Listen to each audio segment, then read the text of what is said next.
Greetings, mortals. Welcome back.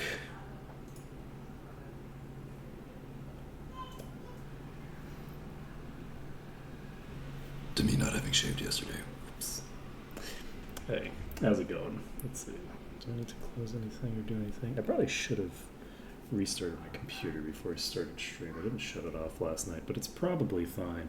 I feel like my computer might be able to handle the Might and Magic 6 maps. You know, why do I feel so washed out? Like, I feel like my... Oh, it's just 'cause I'm getting closer to the thing. You tell I'm good. Okay, so what am I opening? We're opening... Whoop. We're just opening the thing. So, when last we left off, we had just arrived in Iron Fist. And, whoa, okay, that could have been bad. I accidentally started, like, dragging the cursor while I was double-clicking. Luckily, it registered it as double-click and didn't drag it onto my desktop or something. Okay. Look, these are the things that happen when you have a camera in your face and also separately a light in your face coming from a different direction, and you have no object permanence. This is ableism against my aphantasia. How is my aphantasia related to this? Because I said so. Is that an answer to the question? No, it isn't. Shut up. Alright, so we are going to look at our inventory. It looks like we actually found a bunch of... Oh, wait, what the fuck? We had this crazy fucking shield just sitting here?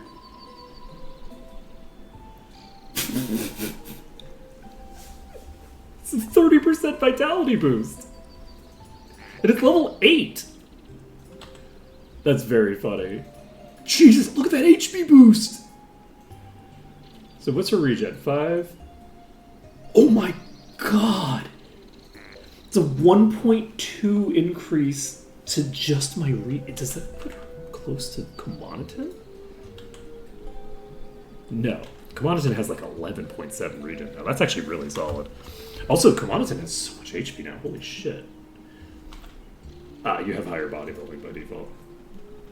But still, goddamn.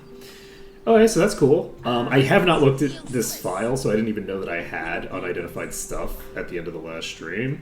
So this is a very exciting turn of events for me. This is a lot of spell points on a slot that I have empty. Boink. Let's go. Okay. Yeah, we're gonna need to sell as well. Do we want to sell now? Or do we want to finish the map? There's not that much left in the map, but it's currently, what time? 5 p.m. Oh yeah, the shops are closed. Well, I guess we're not doing it right now. We'll do it in the morning. What is it? What day is it? It's Monday. Okay. It's potion recipes.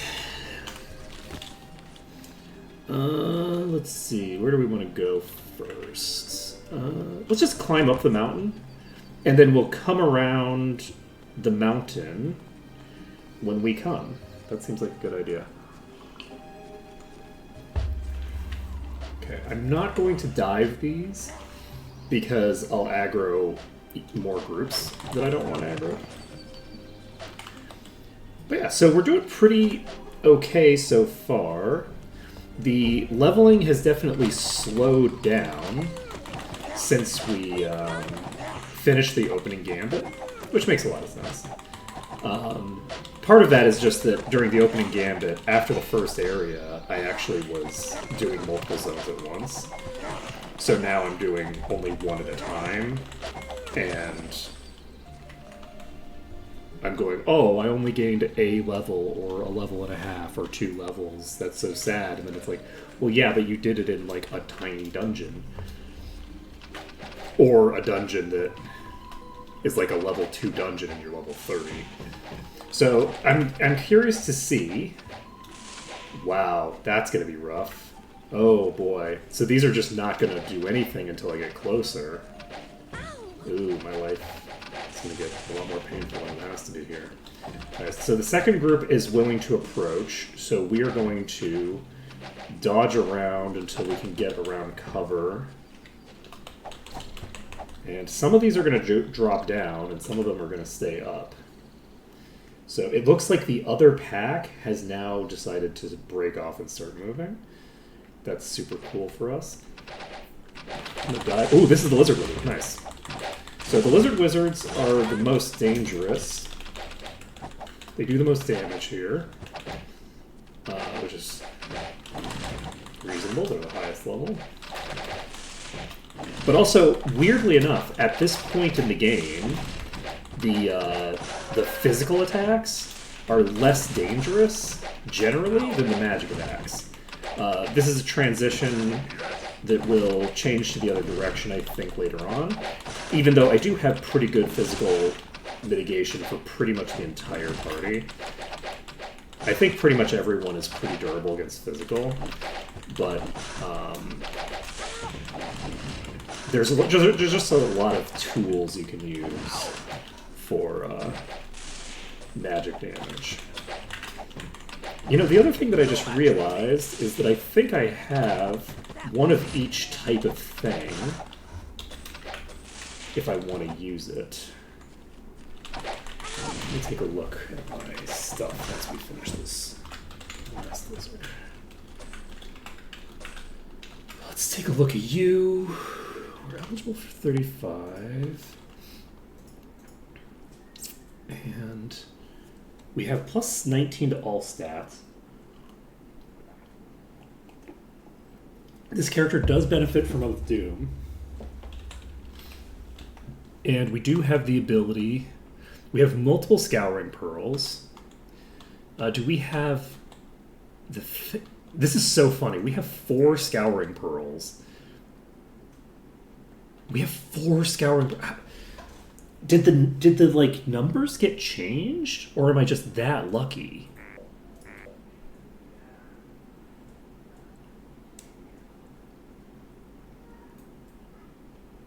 Because I wasn't finding them this rapidly, even in like the end game, and I'm fairly sure that the end game has a faster like drop rate for this kind of stuff.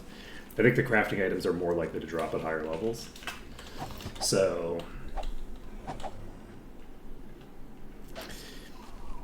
I don't know. It seems pretty crazy to me, but you know, it's all good. But yeah, one of the things that I'd like to do, I'll probably do that after we finish here. I do think that this is a good affix. I don't know if it's an affix that I would necessarily want on chest. If I can get... So the affix that I would prefer to have... There's no way I'm going to get fully optimized gear, though. Like, there's no way that I'm min-maxing the gear to the degree that I'm thinking of.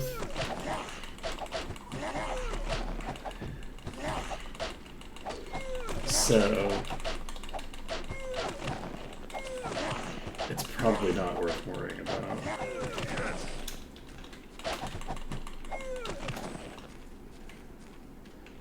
Okay. We don't have any quests to turn or anything like that. I don't think. I've been expecting you. Oh, you even tell me which zone the shrine's in? Wild.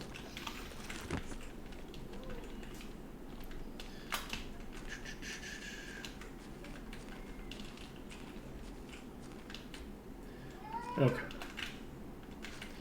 So we're basically just going to come across the mountain. This is... I came too far. This is actually quite a lot of them. It's fine. I'm not going to worry about it too much. It should be okay, I think. There's not a lot of high tiers, and it's just one type of enemy, and these are some of the weakest enemies in the game, right? Followers of Baal are level 2, so they're currently level 21 or something, which, you know, it's not nothing, but it's not that crazy compared to us right now.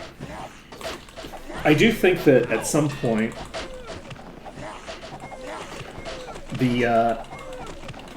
I'm kind of disappointed.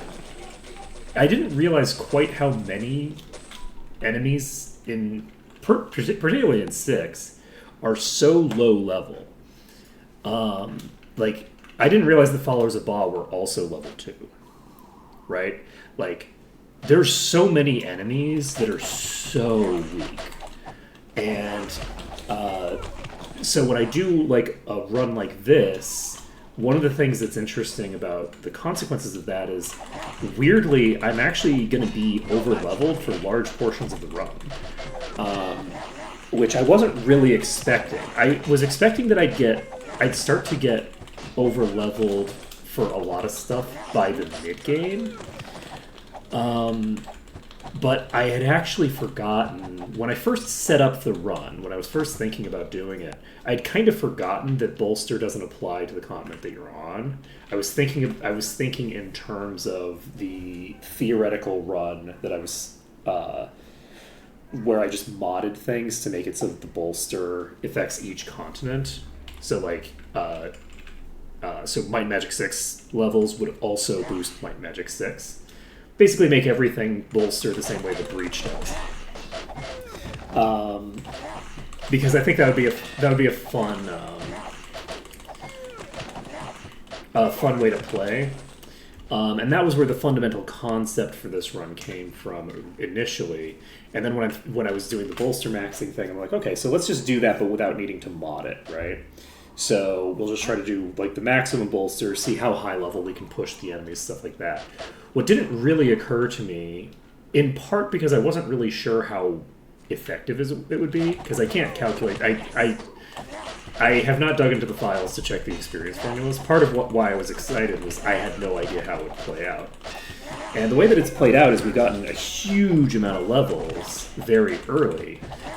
And we are, I'd say, fairly considerably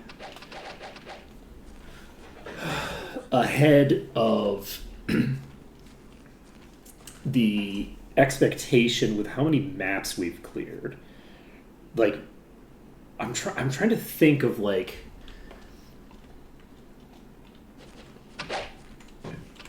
it's very hard to directly compare stuff like this because when you're doing a run where you're doing each continent one after another, the way that you're progressing through the game is fundamentally different, right? So like when I've cleared a given zone in both this run and that run, I'll have cleared, 3 times as much content in this run, right? Like I'll have cleared so much more in this run because I'll have also cleared so much content in the other zones, right? So like there's an issue of like it's comparing apples and oranges fundamentally to compare progression in some ways, right? But when I was in Regna, I was level 72 when I finished Regna, right? And Regna is fairly late in Might and Magic 8, right? So that's a pretty late game zone for that area, which means that it's probably, about, I would say, I'm going to guess like a quarter of the way through the game. Like you're a quarter of the way to completing the game when you've cleared Regna. So I think that might be a good way to compare it. The reason I say a quarter is because it's not, clearing Regna is not quite a third of, like it's not quite at the end, but also Might and Magic 8 is like the smallest world, so it's not like direct. So it might be closer to 20% rather than 25%. It depends on on where that Regna save was. I don't remember when you go to Regna in relation to things like clearing the elemental planes and stuff. Because like if you have the entire elemental plane section to deal with, you actually have a decent bit of, because there's even like dungeons in those.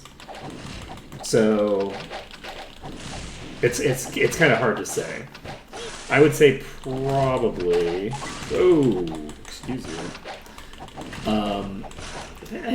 Maybe closer to 15 to 20%. I'll guess go with that. So when we've cleared, I think there's 15 zones per area ish. So I guess once we've cleared our second zone, we'll be about 1/8 of the way through the game. But right now, we're pretty close to about like 1/15 of the way through the game. Right? We've cleared one zone everywhere, except we haven't quite cleared Ravenshore. So we're not quite at 1/15.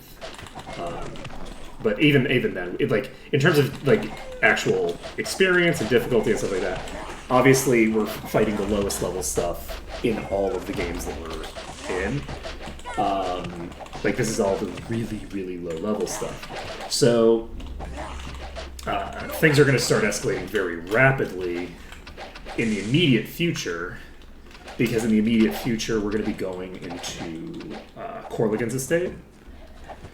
Corligan's Estate is the next thing we're doing here. And that I do mean here, as in Iron Fist, not here as in this playthrough. In this playthrough we still have, let's see, we're going to be getting Might and Magic 6 up to the highest of these three by the time we finish here. And with that being the case, we can flip into Might and Magic 7, and then back to Might and Magic 8. So we'll be doing quite a bit before we continue.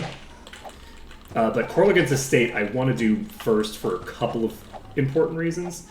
The first reason is that I kind of want to do the most experience-heavy areas first. I've been holding to that for the first several things. I think I've held to that as pretty much as a rule. I don't think that I've broken that in terms yet this run.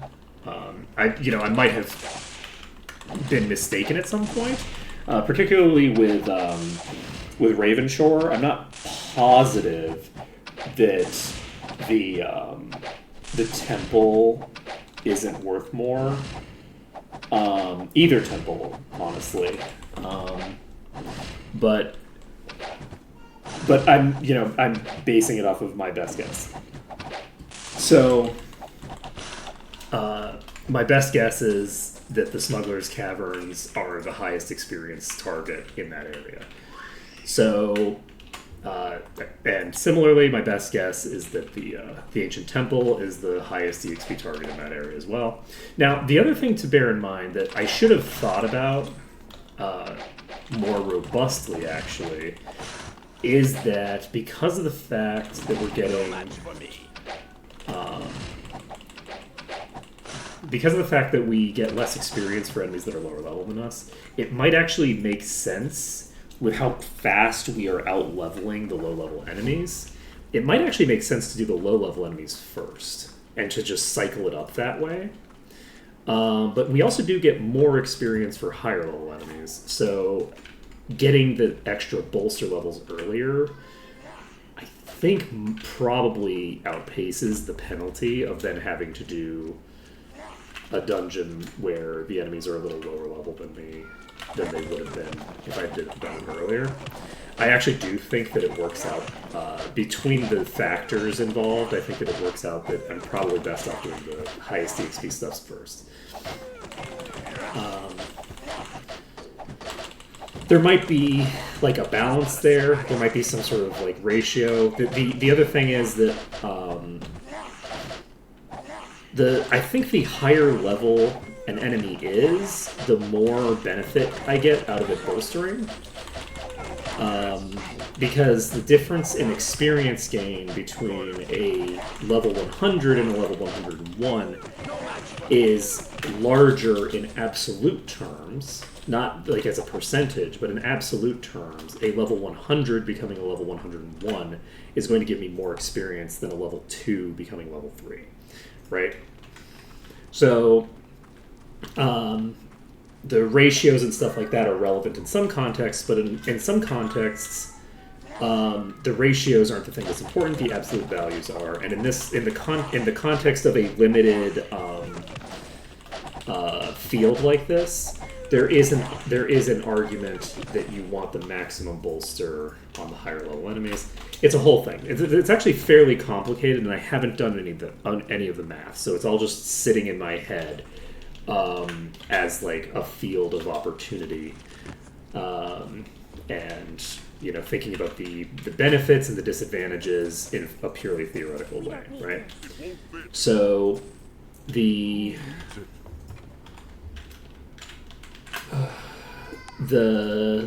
routing, the advantage of doing this kind of routing. So I didn't even get into the second thing. So the second reason that I think that I want to do Corligan's Estate next is that I think it might be pre-coded what enemies get what secondary effects attached.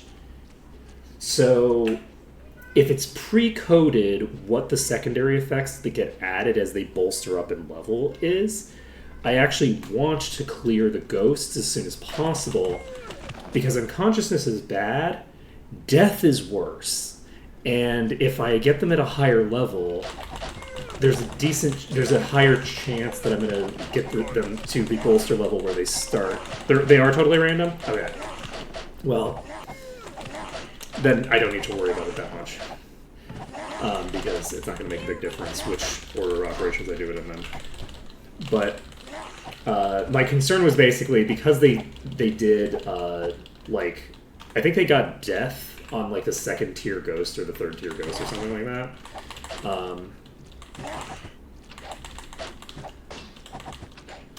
Really? That I don't think that's been my experience. My experience has been that a type of enemies consistently has a particular affix, at least within the same zone. Are you sure on that?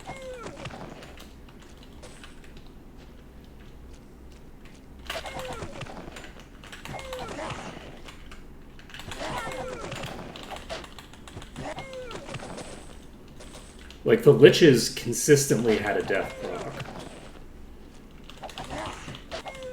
Like, there were a few enemy types that were fairly consistently getting death as a proc, and I only needed to put on my death resistance for specific enemy types. Like, specific dungeons I would need it for, and then I wouldn't need it at all in other dungeons. It's not like each enemy was randoming an individualized affix.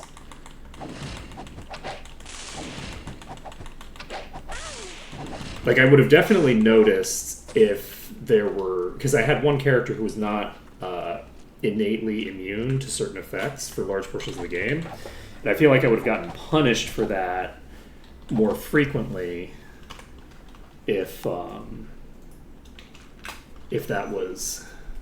it's useless. What's useless? Was it the ring? No, these can be an event. Those are... Ooh! Disease and curse immunity! Oh, this is great! I'm so happy that I found this at the exact time that I found it. Let's see. There's no room. My pack's full. Okay. It won't fit. There's no room left. So this is an immunity item that might be There's good no enough room. to wear right now, but it might not be good enough to wear without needing to, so... This is just going to be slapped over here in case I'm dealing with a situation where I need it. I'm probably not going to need it, though. Curse isn't a dangerous enough effect to worry about, and disease immunity doesn't do anything for me right now. I mean, it might. Let's see, where's our thing? Okay, technically, we do not have the worst case of disease on Severia. So Severia could benefit from having immunity to disease by not getting an additional stick.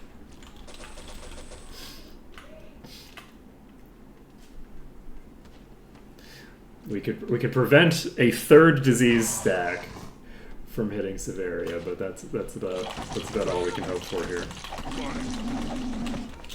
Yeah, I had a lot of like protection from stuff, so, and I wasn't very carefully checking for it.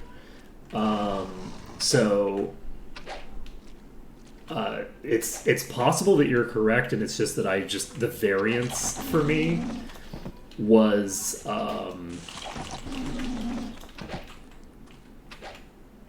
like I just happened. Basically, it was a rare enough opportunity for that one character to get hit because everyone else was immune that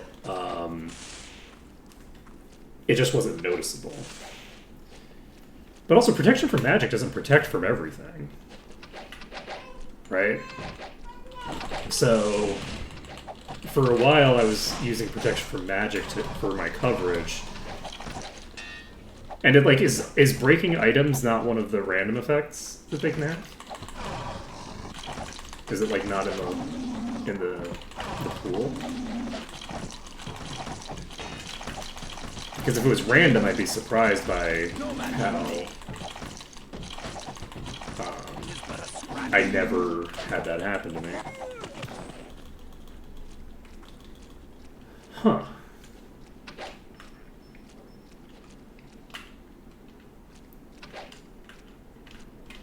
Personally, I think those should be added to the list of the random affixes. We got another crafting item. So we have the ability to set up multiple items with one of those tertiary effects.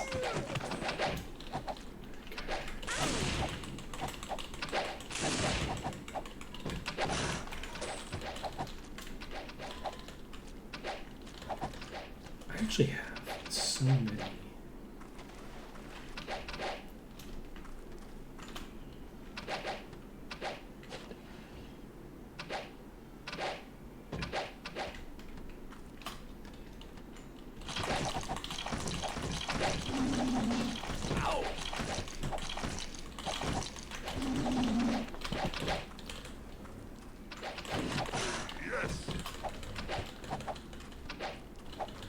Just watch, we're gonna get a mirror here off of this lizard. No. I just feel so lucky on this run. I'm like, it's like crazy how good my RNG is.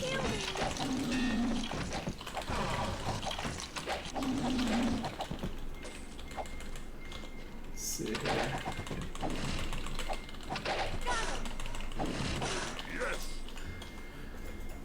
Let's save it.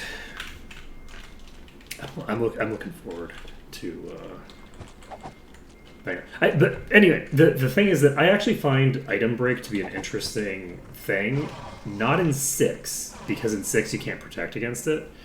But in the other game, it's just a pain in the ass.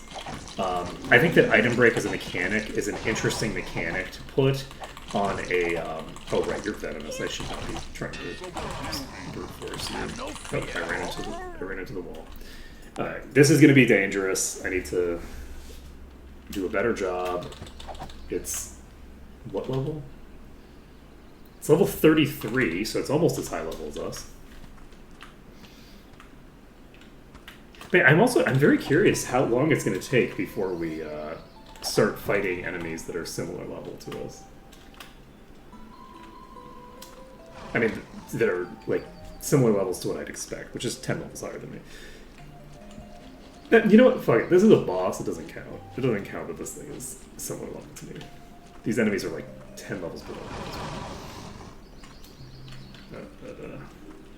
They're so low level that even the bosses are lower level than me. Though that doesn't mean that they don't just fucking kill me. Shit, I missed. Well, shit. The other thing that's funny is that I will say I missed, and I won't it won't be clear contextually necessarily whether I'm talking about me missing as a player getting the timing incorrect, or whether my character's missed, which is just an RNG component and not my fault. Syntactically, I say the same basic thing for both while I'm kiting and stuff, and it's not necessarily clear which I'm actually referring to, but I am referencing two completely distinct things. And sometimes I say it and it's actually ambiguous, so there's three things that it could mean. One could mean I'm not sure whether I missed or whether the character's missed. One could be I'm sure that I missed, and one could be I'm sure that the character's missed. So we've got a pretty solid item here.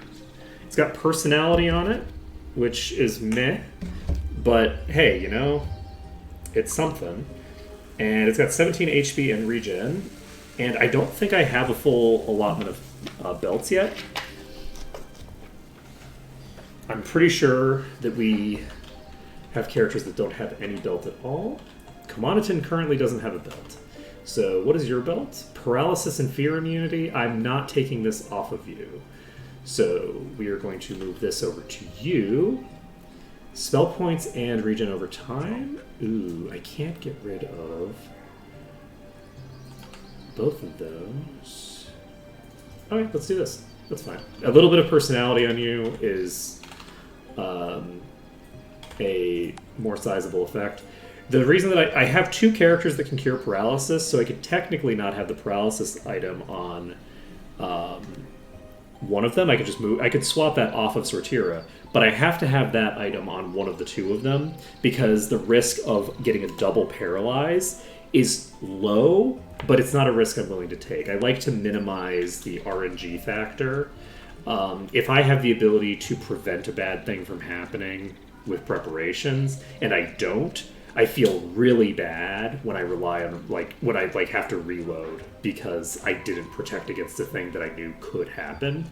So, I already have to rely on, RNG and reloading and stuff like that for a decent bit of stuff that is more outside of my control.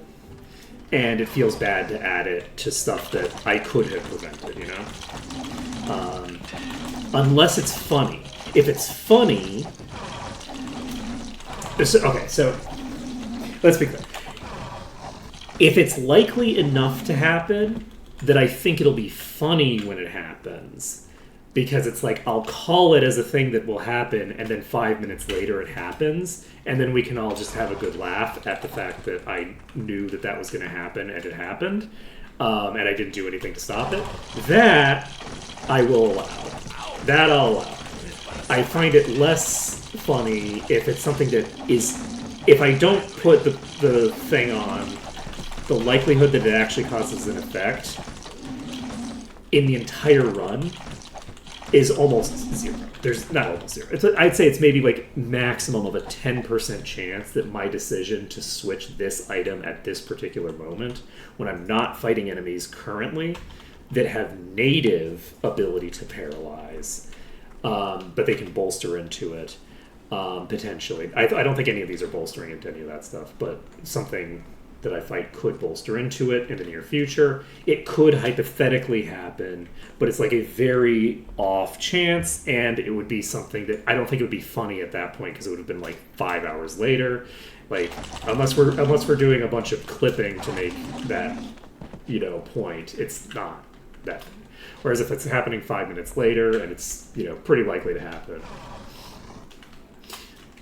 Now, if it's very, very unlikely and it's immediately a thing, that is also fine. So if the odds are really unlikely and then it happens, that is actually also fine. So part of it just has to do with the immediacy of when it's going to cause problems.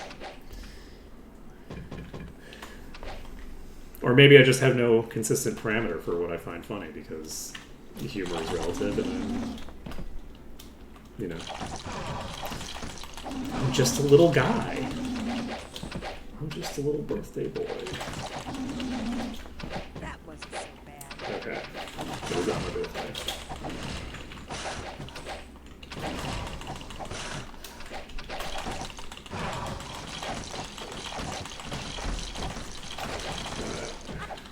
this is a problem because the bloodsuckers are very fast. They're actually not as fast as I would have expected. So we're going to get away from the archers. These will start trailing in. Clear them while they trail in. Dive over here. We should have enough of them cleared that we can handle this now. And we just have a few of these little archers. And we're all good. All set.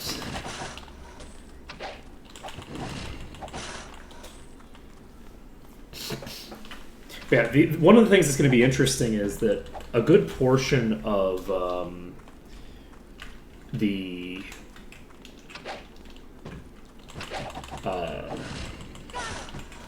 scaling issues that I'm going to run into in the mid game probably is the lack of immunity items. So if I'm fighting lower level enemies more consistently, it's going to take me more kills, more enemies dead, more items looted, more chests looted to get higher level, right? And I'm not going to have any bolster on the first continent at all, so it's going to take a really... I'm going to clear an entire continent before I have to deal with enemies that have, like, additional magic shit going on, right? It's going to be very, very long time before I have to deal with any bolster at all. So, one thing that's kind of interesting is that this is going to mean, on this run, I'm going to have way less immunity gear when I start running into just truckloads of enemies using a bunch of status effects that I'm not expecting at any given time. Or that I am expecting, but it doesn't matter that I'm expecting them. I don't have a tool to deal with them. Like I think about the number of enemies that I dealt with that had whatchamacallit?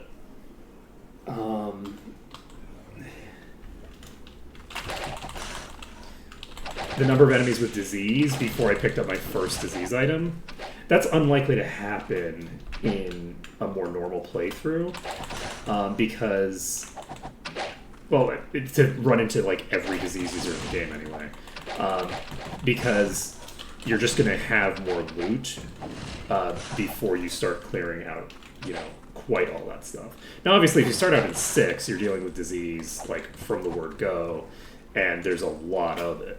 But if you're dealing with 6, 7, and 8, you're dealing with all of these disease things, all one right after another, before you've accumulated any gear. And I just realized I was sitting on inventory 5 with you, which I shouldn't have been doing. Junk.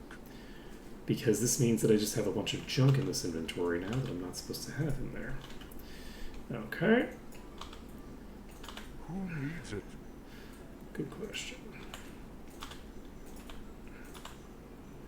Okay, so good. We're back just to the immunity items here. This is perfect. This is pretty solid. Half damage from missile attacks is also pretty good affect. Affect? That's definitely not the word.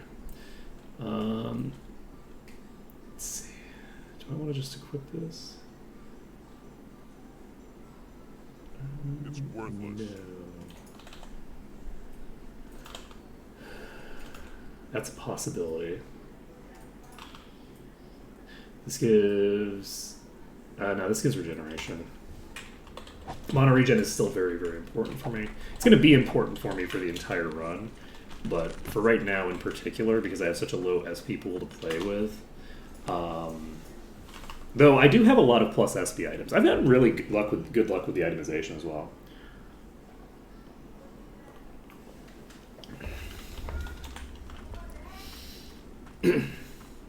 And part of it is going to be that I'm getting way better loot then I would at an equivalent position in the game, because how likely you are to get, different tiers of loot is dependent on what level you are. At the higher level you get, the better the average loot quality is. So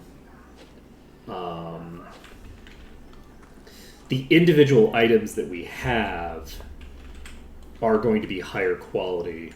We're just going to have a less full set of them for quite a while. In the early game, we're going to be behind in terms of itemization in some ways, just because we won't have a complete set of gear.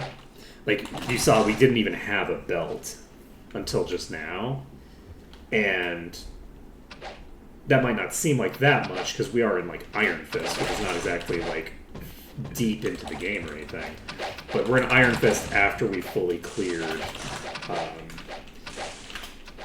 New Sorpigal and Harmondale, and have cleared a good portion of Ravenshore, and have cleared half of... actually, not half of... Ooh, do we have to do... I think we have to do the library, right?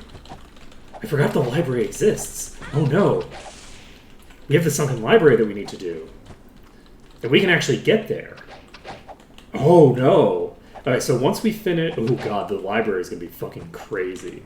On the plus side, we do have jump. And we have several areas to clear still in 8 before we get to the library portion. But because we're gonna do Ravenshore first, we're not gonna do Daggerwood. I can't believe I completely forgot about the library. Yeah, that library is gonna be wild. I think the library might be okay.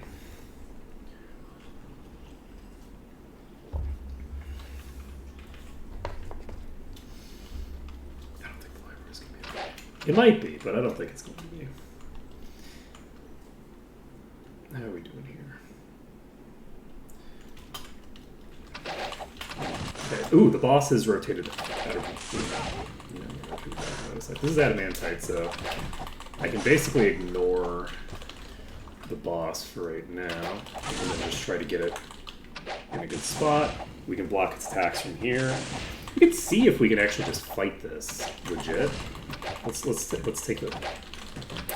Let's not take the hits. You know? Maybe let's not. So... How high level are you? So this is 36, so this is higher level than me, but only barely.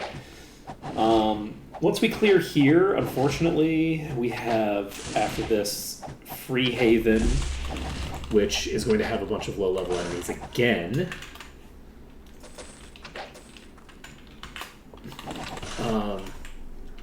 And they will be boosted, right? It's not like they're going to be completely useless, but the...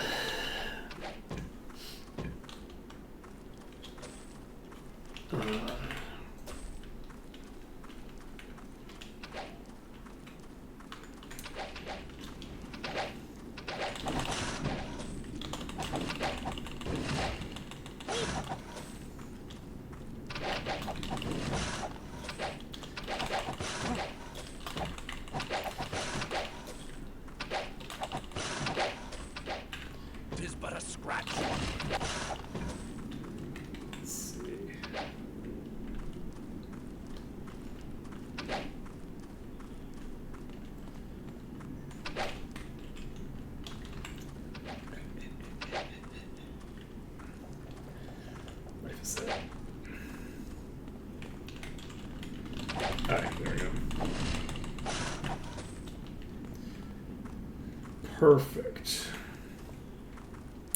I don't remember what I was saying.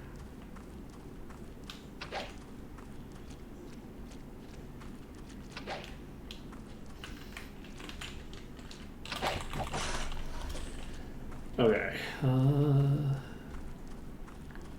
What was I saying? I got distracted thinking about monks. I had a whole tangent in my head about monks that I didn't say out loud, and I don't think I was talking about. I don't think I even mentioned that I was thinking about them. Sometimes you have mental tangents that are useful, and sometimes you think about monks and the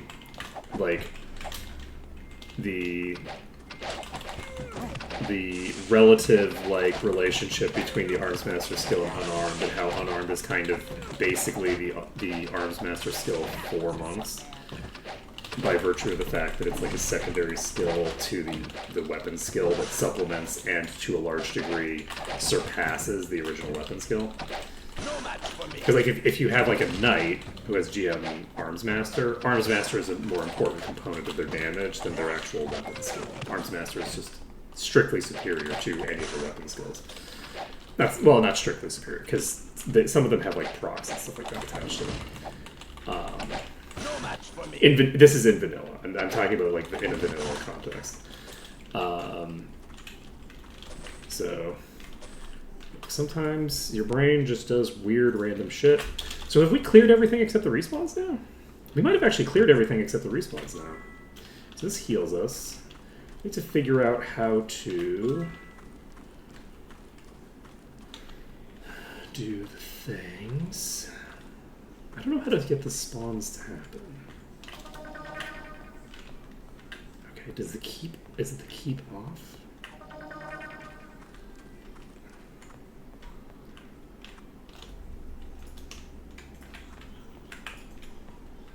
Does anyone know how this actually works?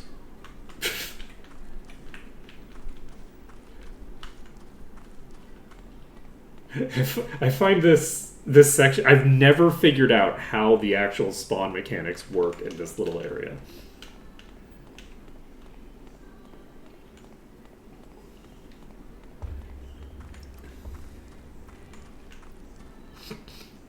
We're going to go to the west coast. Since they're not immediately spawning, I'm not going to worry about it. We're not just going to sit around waiting for enemies to spawn that don't want to spawn. That is not how I want to spend my day. I believe that there's nothing special of note here. And I think it... Yeah. I mean, that, is fair. That's a fair interpretation of what's happening with the game.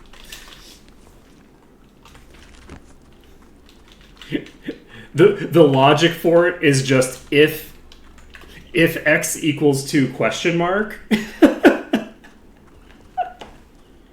do something.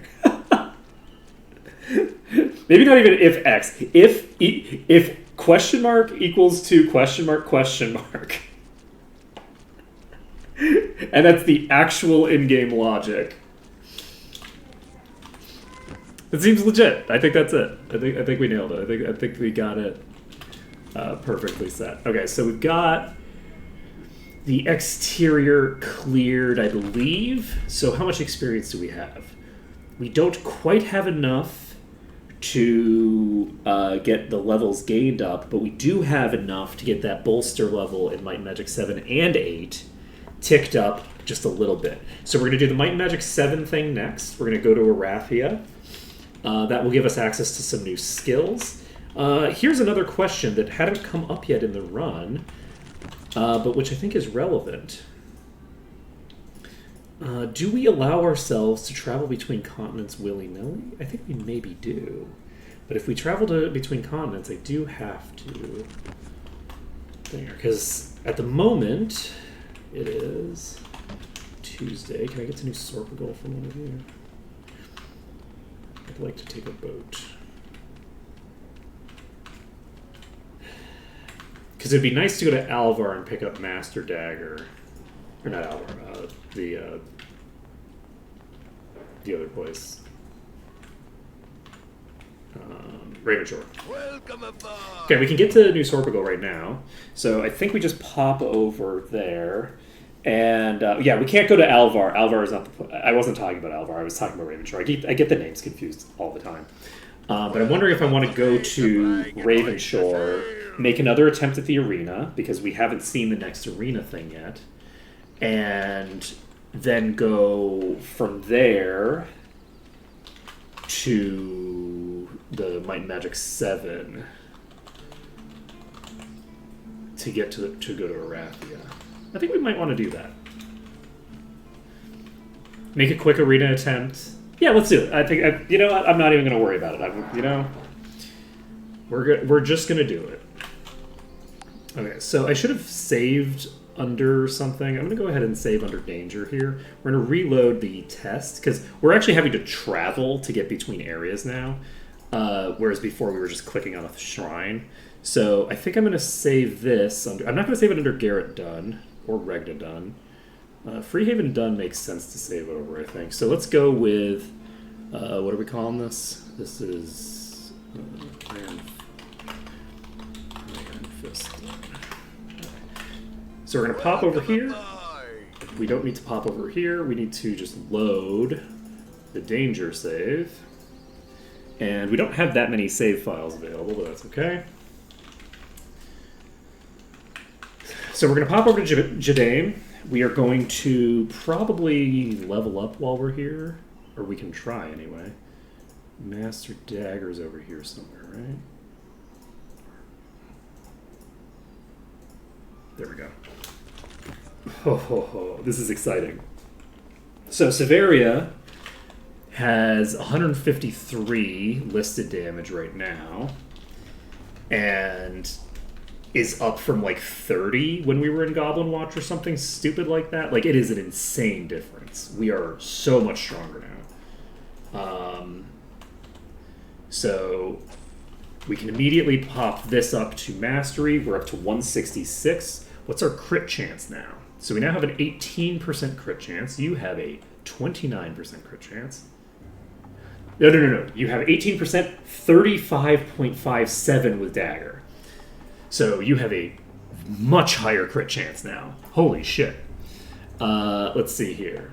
And we have this. This gives us endurance and regenerated HP over time and personality. Is this something that you want to equip right now? Yeah, let's do it. So we can put this on you. How's your damage? Non-existent? Yeah, okay. So this will give us a significant speed boost. Let's just do this. And we can give this to maybe you. No, not you. Oh, yeah, you have a really solid piece in here. Let's see. This gives a shit ton of extra vitality to you, but it drops your might by a lot. This gives you 15 might versus just some extra HP. You do scale pretty well off of HP because HP is also going to increase your HP regen. So let's do that. I think that's fine. We will train up. Hey Ash, things are going pretty well. Things are almost going too well, actually. We have a slight issue that I am leveling up too quickly for the enemies to keep up, and that makes me sad. You know, I'd prefer that the enemies continued to be dangerous. And they will be eventually. They just won't be at this exact moment. Okay, we're leveling up because I feel like it. And we are going to look at this. We don't actually have anything that we need to do necessarily. Let's go ahead and do bodybuilding because we need that to 7 eventually. We need that to 7 in time for Freehaven. Freehaven's where we're doing mastery for bodybuilding. Okay, so bodybuilding you won't be getting to master. I could pump more points into leather if I want for you. I might honestly just want to pump points in dagger from now on.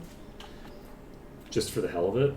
But no, I think I should probably keep things a bit more even than that. Let's... HP is increased by an amount equal to skill squared. So, at 4 bodybuilding, we get the base value, plus we get an additional 16. At 10, we get an additional 100 HP.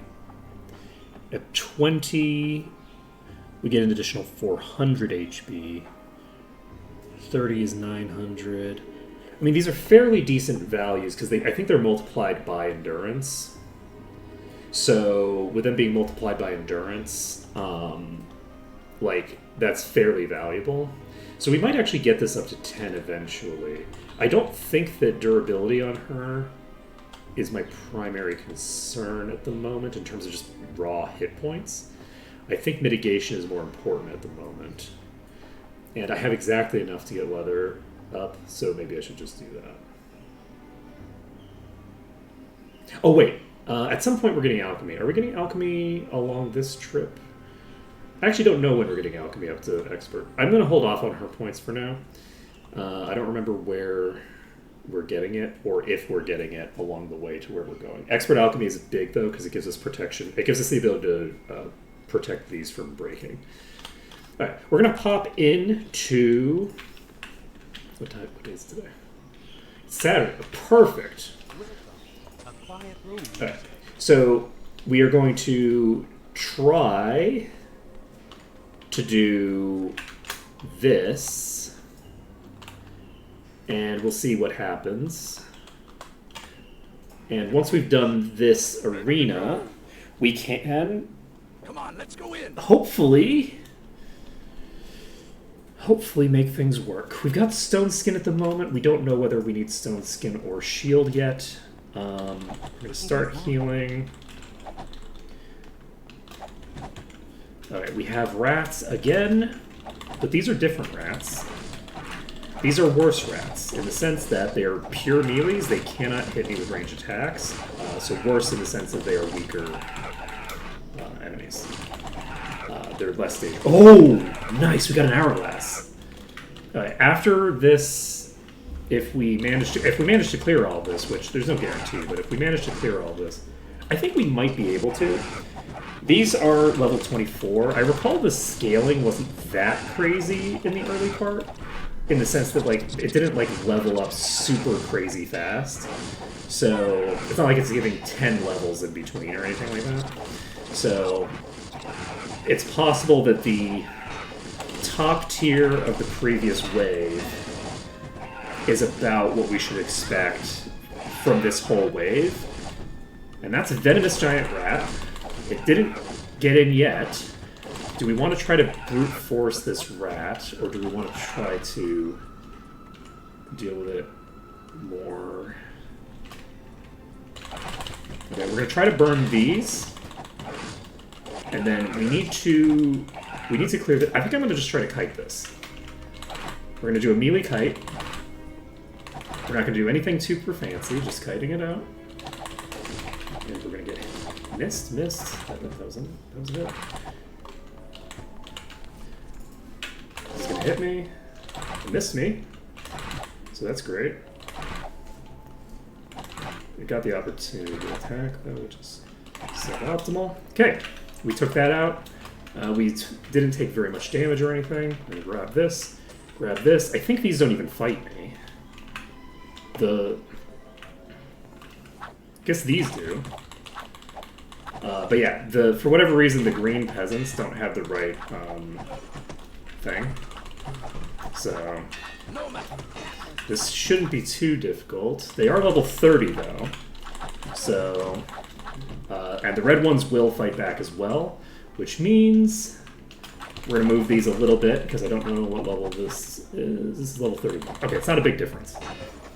These are all fairly similar, and now we're just waiting for the remainder, and then we can whittle our way through the...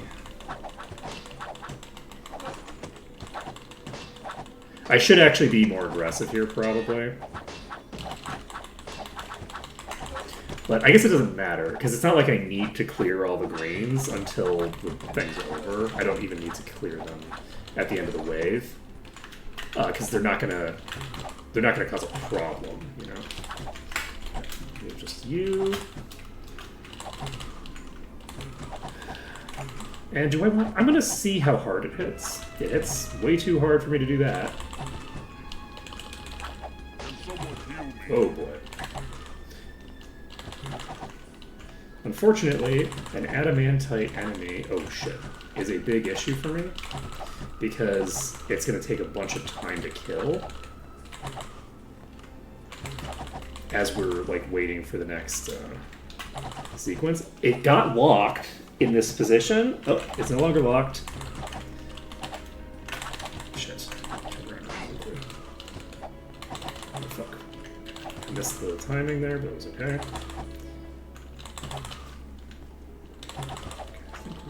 Oh god. Oh god. Okay, we have the next set of enemies coming in. This is a problem. We're gonna pop in here. I don't... How... You're not even that low. Alright, so we need to get things set up differently. Okay, we need to kill the assassin. Assassins can instigate by default. They have an instant death effect on their attacks. So... It doesn't come into play very often because they're such low-level enemies, but they're actually more dangerous than they look. You know, they look like they're just random peasants, because they kind of are, but...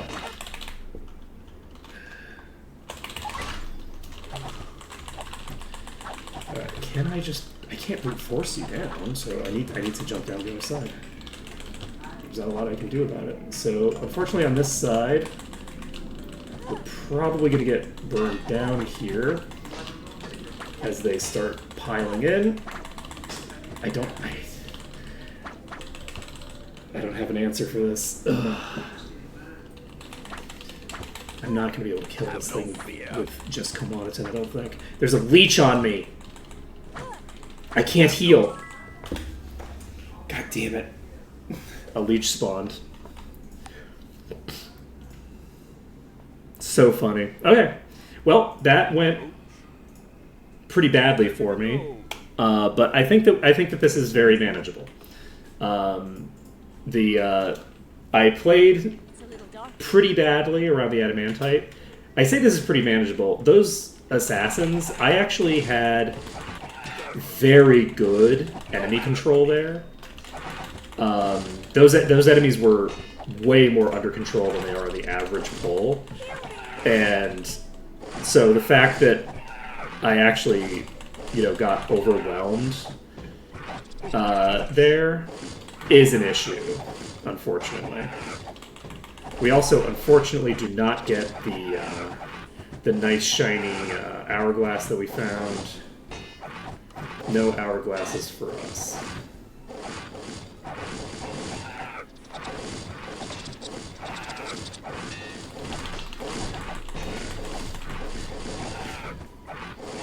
Okay.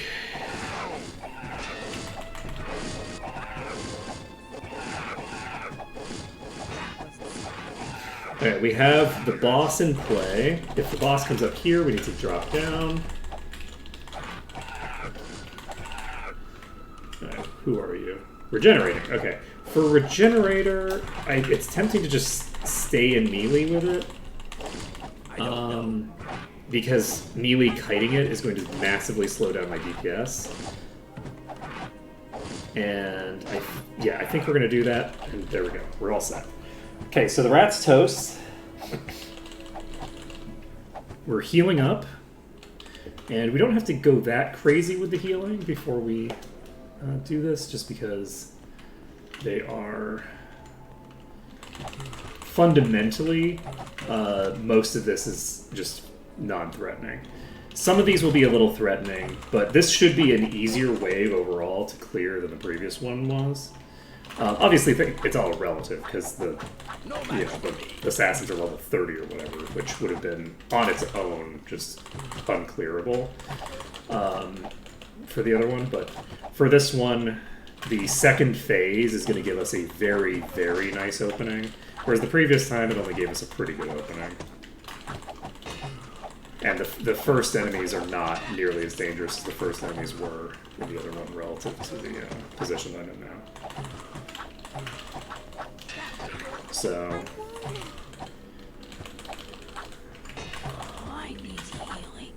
But yeah, these are hitting fairly hard. So we have a regenerator here. That's an issue. Because these hit too hard to just take the hits. Which means that this regenerator is going to cause some serious problems for me. Unless I nail the transition perfectly and can just kill it right here, which we can. Okay, we nailed the transition. It's now out of line of sight on its end, and we're fine. I think this is the most reasonable way to deal with the regenerator here. If I take this, it's not gonna. Is it gonna spawn the next ones immediately? It does not. So that didn't take very long. So I'm gonna dive a little bit and start clearing some of these. I shouldn't be doing this. I should just be waiting at the appropriate location. Doesn't take that long, and there they are.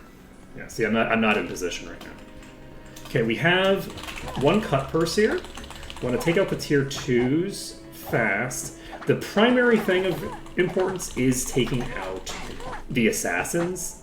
The assassins are the ones that are the most threatening, because any hit from an assassin is potentially lethal. It is so funny having these random aunties be like an enemy type. It really is like having the random peasant model attacking you. It's that silly. I have enough to see their level and their armor class, but I don't have expert yet. Oh shit! So here's the assassin. If I can clear this assassin, then we're in okay shape for now. Okay, that's dead. Okay, do we have any cut purses on us? We have multiple assassins coming into play right now, one of which is the boss, who is going to probably wipe me out here. But maybe not. The boss might have actually pinned itself, but I don't think it did. Okay. Please. Okay. That's a venomous assassin, so I'm fully boned. God damn it! It got the one hit on me on Sortira. Did it hit you? No. It just hit Sortira. If it had hit anybody else, I'd be okay still. But it was a venomous enemy, and it hit Sortira, and while I'm trying to transition, and I just get killed. So sad. But yeah, I think this is reasonable. I think a good faith effort in taking this out is going to get us there. I don't think that we're going to be needing to leave. I think we can get this. The low tier ones are not hitting very hard at all. They have a fairly weak attack. So the big threat is the boss, which is going to do a lot of damage, and potentially is going to have an affix that just kills me. I should have checked what the affix was on the boss in advance, and I didn't. I don't know how big of a difference it would have honestly made, because there were enough enemies up there that until the boss is locked into a interception course with me, which is probably going to involve me taking a hit, I don't know what I'm going to do about it. You know what I mean? Like, if the boss hits somebody, if they hit Sortira is probably unconscious, and an unconscious Sortira is dead, right? Like, the venom is just going to kill. So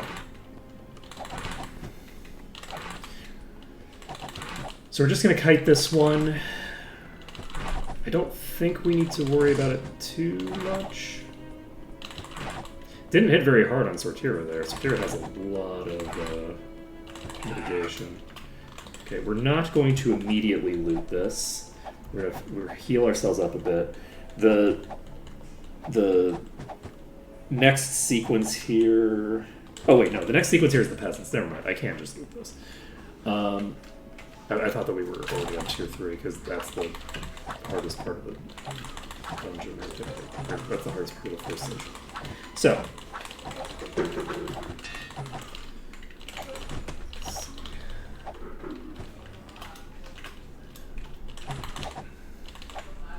okay, we have a couple of reds.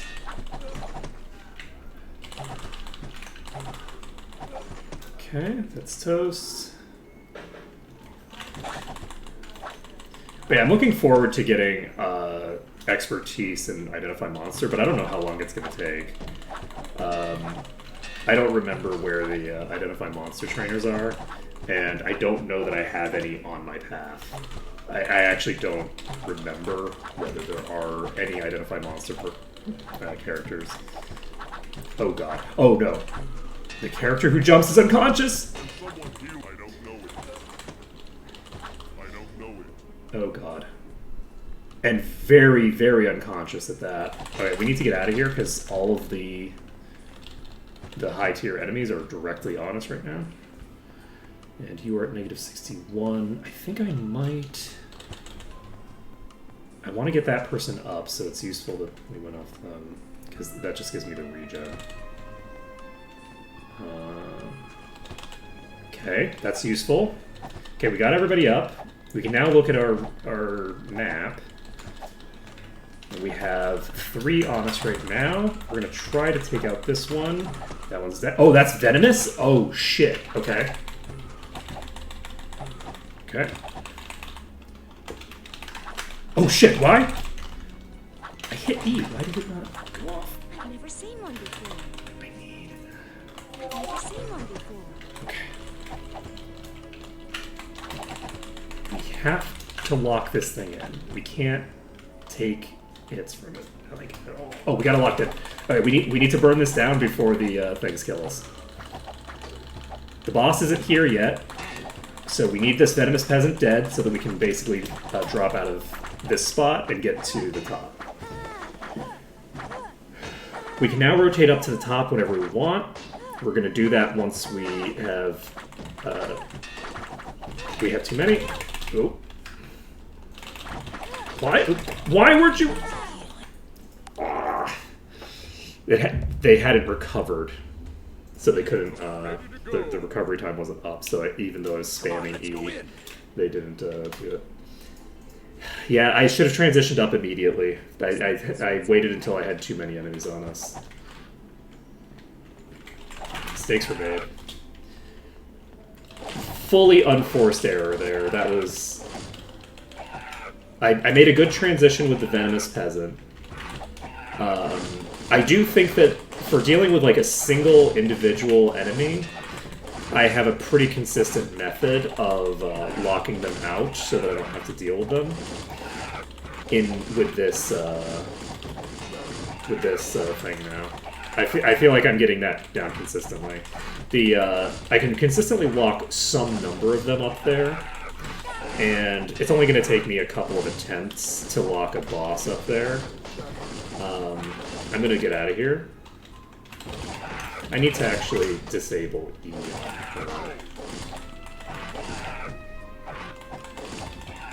But yeah, we can basically use this as a means of locking in quite a decent bit of them. We need to kite the boss, so we're basically just going to rotate around. I think what I'm going to do right now is I'm actually going to cancel your ready spell so that we're not... Okay, perfect. So this was reflecting, right? We could just kite this. We have plenty of time before anything particularly dangerous shows up. We might actually have enough might now that we want to switch to a different setup, but it's probably fine. Ooh!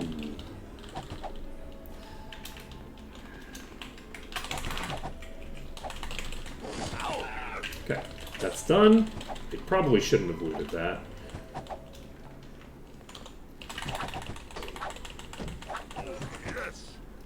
Is that the only one in phase 1? That's the only one in this initial bit.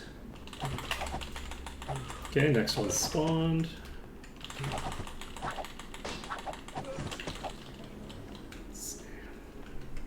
It makes a degree of sense as well for me to actually sit in corners like this at first. The problem with sitting in a corner like this is that I risk getting myself like blocked in a way that I don't want to be, right? Like, I could get really locked in with those kinds of corners. So these can hit me, but they can't consistently hit me from there. They basically have to get into a very specific location to be able to tag me from there. I think if I move forward like this, I should lock several of them in, and I do. I have amazing and terrible news. I'm getting very good at handling these with this stuff. That is a peasant summoner. Let's see. Okay, if I can clear these two out, I think we'll be okay. Look at that. Oh, it's a beautiful thing. It's a beautiful thing. Oh.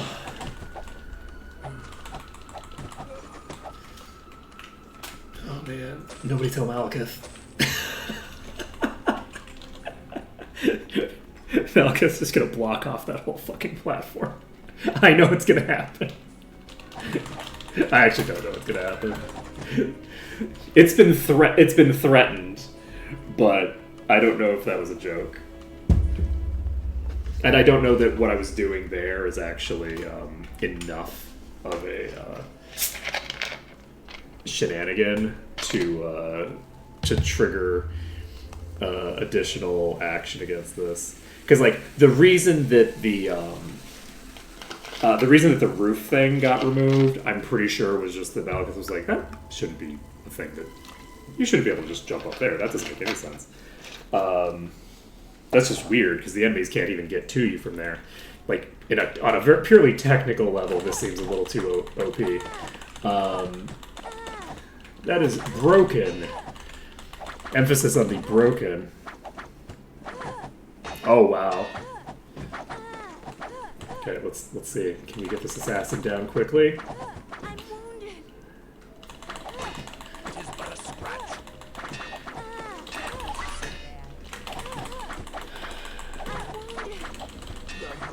Okay, we are in trouble here. We actually have too many here.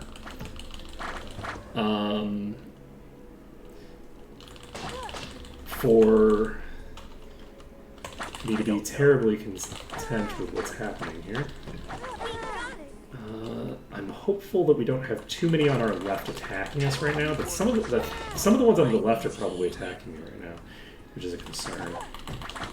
I can't really take too much action on this because I'll loosen them up. I should have probably just jumped down the other side. Need a coat? Ready to go. Come on, let's go in. This is pretty shenanigan-fueled, though. Maybe I should actually just say that this layer has defeated me for now. What do we think about that?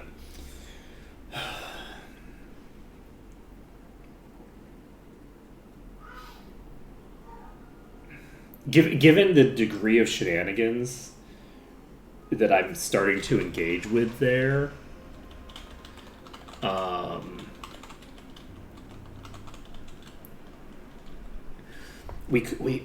I'm pretty sure that we could do it with the level of shenanigans that we're doing right now. I'd honestly kind of like confirmation on whether that degree of shenaniganry is going to be allowable before I progress it, right?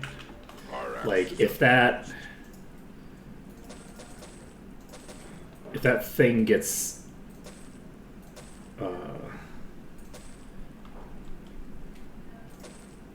like basically removed,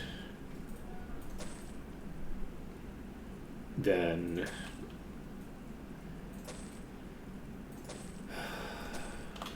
I don't know.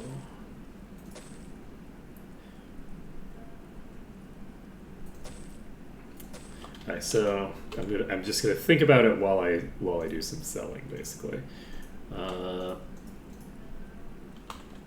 I think it makes sense because of the fact that we're here and we can do it. It makes sense to just try to get it done. It just involves quite a lot of waiting, and I'm not. Who needs it?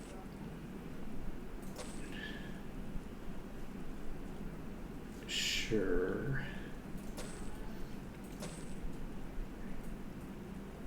I'm not sure how I feel about it at the moment. It's something to think about. Because yeah, I think there at the moment I'm relying on shenanigans paired with some RNG. There's somewhat significant RNG in that second phase there, but my tech is actually improving. It might not seem super obvious, but my tech is actually improving to a degree We don't need this. where I might not need the luck soon to be able to do this. We're actually getting to the point where I'm getting pretty close to being able to manage an entire pack pretty trivially.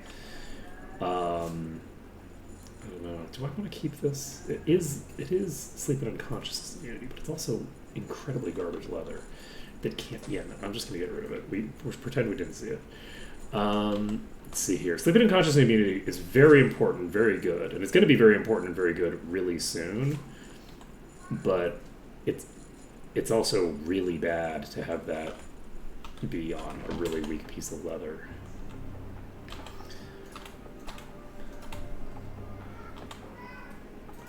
We're actually going to be dealing with a lot of ghosts in a pretty soon now.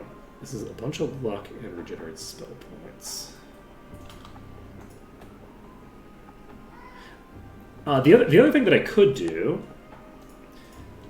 before we give up on this phase entirely is I could also rework this item now, I think. Actually, no, I don't have any hourglasses still, right? Oh, wait, I do have an hourglass. So we have one hourglass. We have one of the eye. So I could use the eye that I have to rework the 7 statistics into Doom if I want. So I'm actually going to do that. That character is pretty clutch and pretty important. And this other effect, this effect that's currently intellect, I'm wondering what I want to put on it. And I'm kind of debating between AC and Arms Master. I kind of want to get Arms Master for it. I think that might be fun to have Arms Master as my thinger. We did manage to get the right stat gone, which I guess there were 2 of them that we could have gotten rid of, so that makes sense. We're going to save this under danger instead of test now, and we are going to start pumping. We can't use the lowest tier, right? Like that. Yeah. But we can use quite a few of these probably because a chest piece gets like an additional 50%. So this is speed. And that's armor class. So do I want to take pure armor class on this item? I think I do. I think I'm happy to take armor class and luck as the 2 stats here.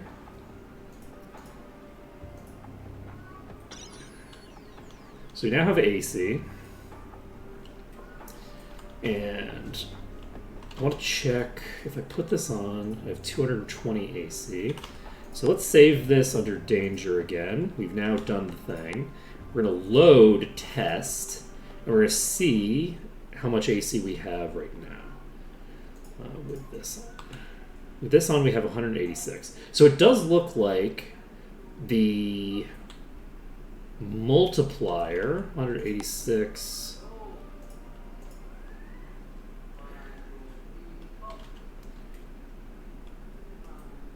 186 plus 34. Okay, so the secondary, the armor class effect on this does not get multiplied by the chain skill. So this as an affix doesn't get multiplied. And if it doesn't get multiplied as an affix, I probably don't necessarily want it at the moment. Though, you know, what's our current difference from this? So this 57% versus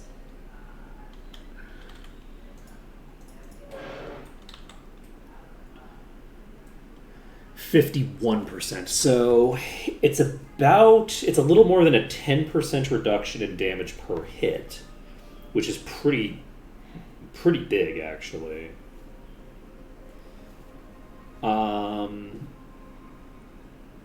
You know what? I'm content to do that. We're gonna have one of the affixes on this be the armor class, and that's just how we're gonna roll it. We're gonna see how high it can get, and the other affix being luck seems purely reasonable to me. Luck is a very good stat to have, so we are going to. I think I'm going to save this under test. It's fine. We're overwriting this. We're not going to worry about it. Now, we're going to work on another danger thing here where we are trying to purge the thinger.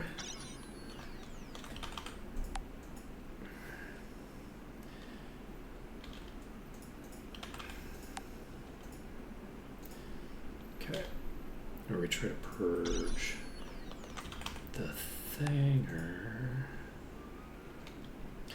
We'll get there.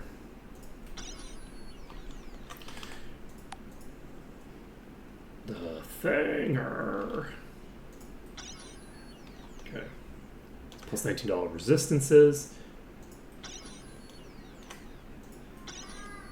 And if we can't get a doom on this, which we can't get right now, because we're capped out, then I'm not going to worry about it. We will load up danger, and we're going to just leave it as it is for now.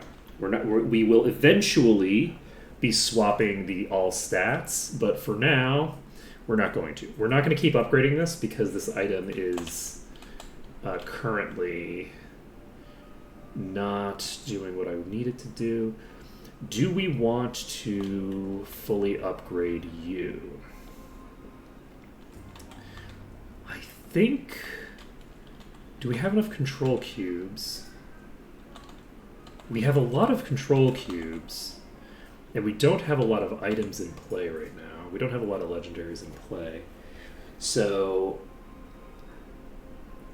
I think it might make sense, given the lack of legendary weapons, it might make sense for us to pump these, because they do have of Doom. They're very powerful to boost. And they are on armor bearing slots. So, and I don't necessarily need to get rid of the, yeah, we don't need to worry about it. We're going to hold on to this as a stat boosting item. This is required level 31 now.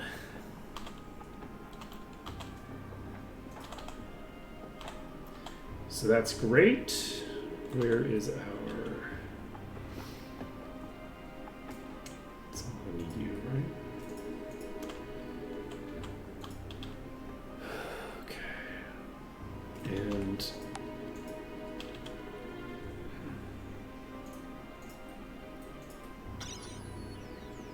Oh, okay. Did they change the thing for this? Because I believe what is happening in the background is that the item level is being increased, and it increases it for 12 levels basically for normal items, but then because of the legendary boost effect or something, its required level is only boosting by a portion of that, so it's only going up by 9. Did they change it so that it increases the required level by 12 for both types now? So the legendaries actually get a bigger boost from the actual item. I was thinking that the thing seemed required level boost is kind of random. Okay, because this is a huge, like getting up all the way up to plus 12 is pretty wild. Let's see. So we don't need any of the eye effects in play right now. Do we want to try again with the changes that we've made? We haven't really changed that much right now.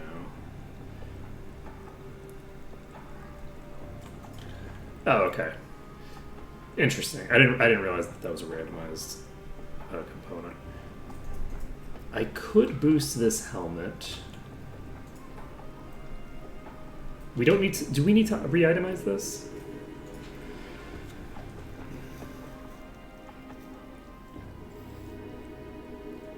I kind of feel like speed and hit points are both valuable for any character. And honestly, the only character who's going to use it is Kamanaton.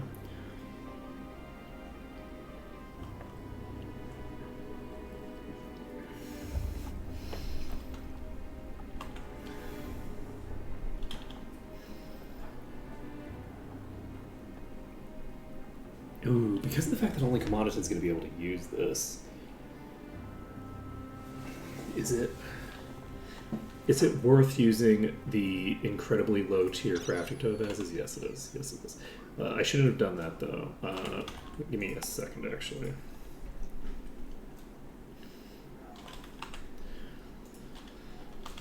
Because we want to check the crafting moonstones first, because they might actually be usable. They are not.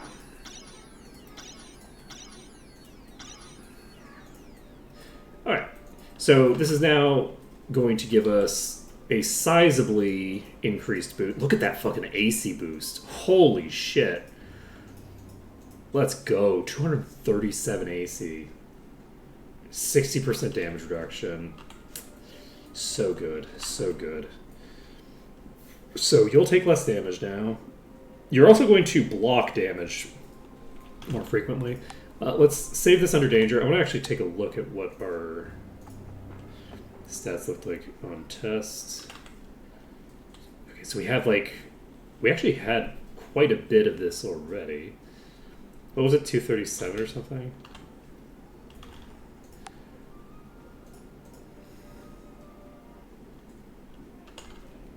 Yeah, so we got +5 from boosting the speed on this, which is pretty good. Let's see here. Though, did we also increase the level of this? We also increased the level of this. So, not too shabby. We have 666 max HP. That's 14 HP regen per second. Fairly useful for me. I have to remember which characters.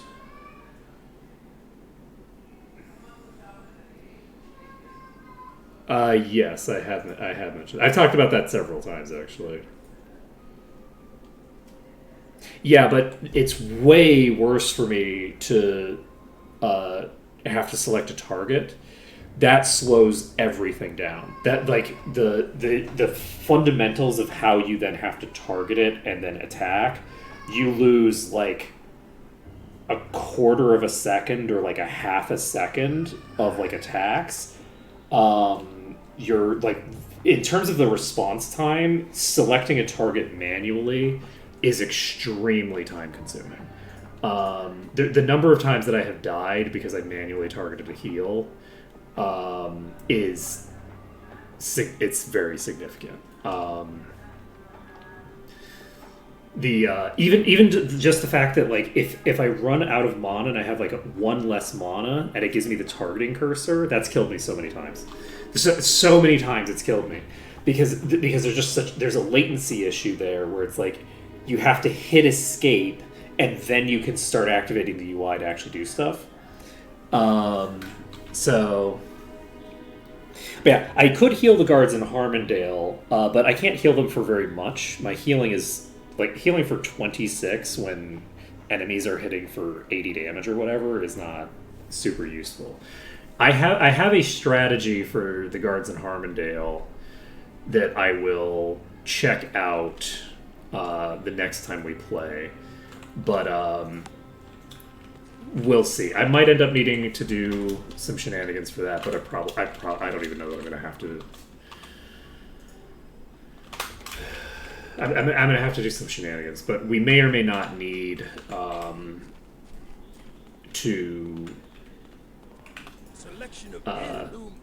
figure out a mechanism to get stronger healing at the very beginning in order to make it work.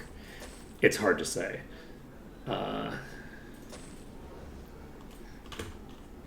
Now, I could, in a case where they're taking a lot of damage over a long period of time, where it's like there's multiple waves of enemies, That could potentially be valuable.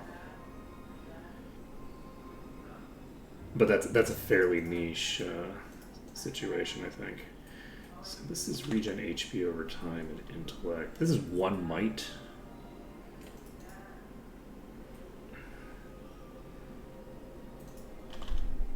This is...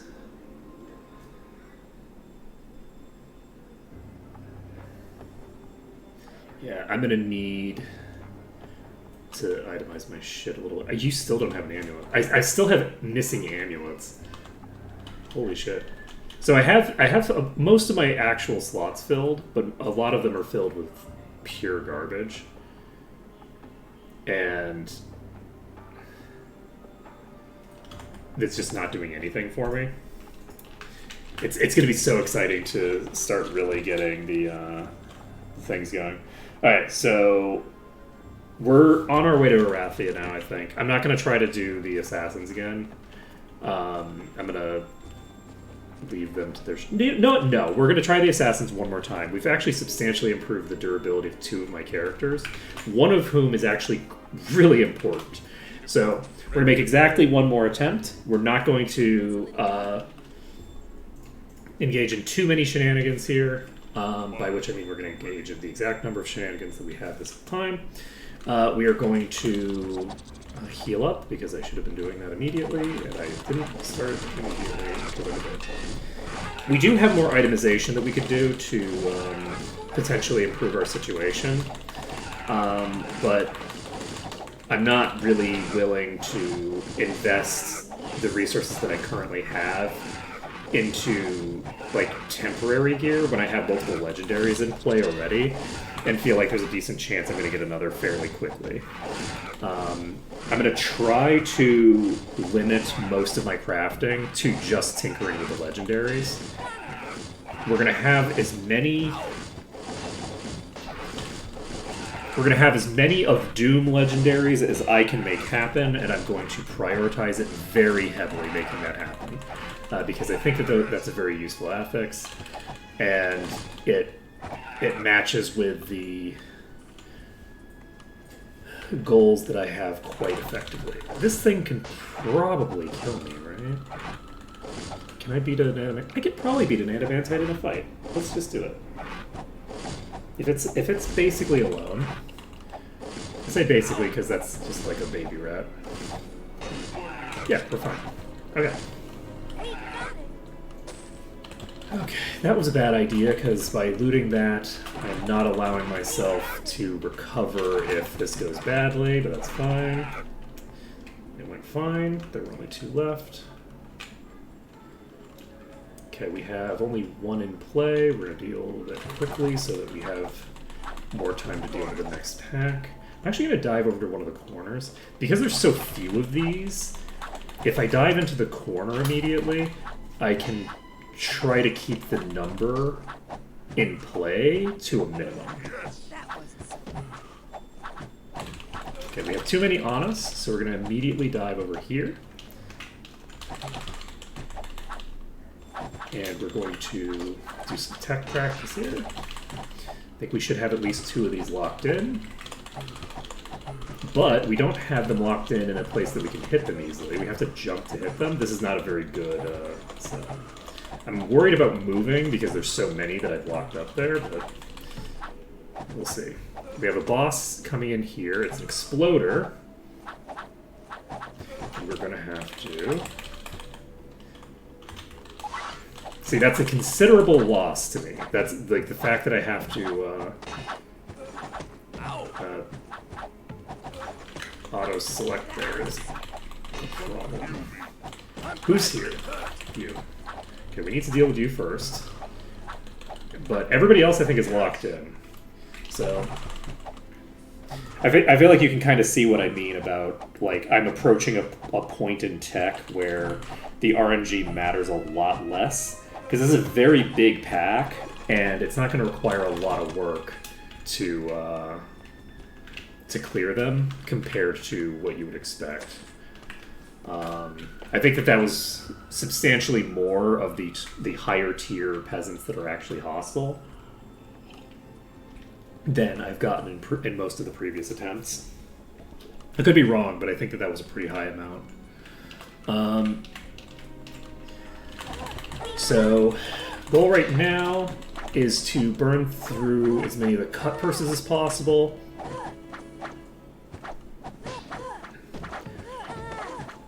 Okay, we have multiple assassins here. We have something attacking me from behind, and it proc death. And that is why the assassins are way more dangerous than they look. The assassins are actually really dangerous. I'm not actually going to count that as an attempt because of the fact that I got insta-gibbed by a proc that I don't have a way of protecting against. So I would not consider it a good faith attempt to try it, get a death proc on the second hit that I take, and go, oh, well, you know, I guess that proves that I can't do it. Because it didn't interact with the stat meaningfully in the way that I would need it to make it a good test. We were not in the process of getting overwhelmed there yet, and we had not even begun to do more complex tactics.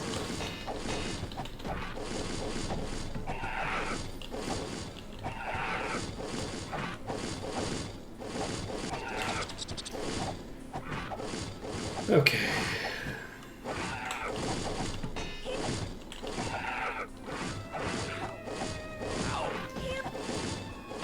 Concerning, I don't have enough. Oh, that's a boss. That's a Thorns boss.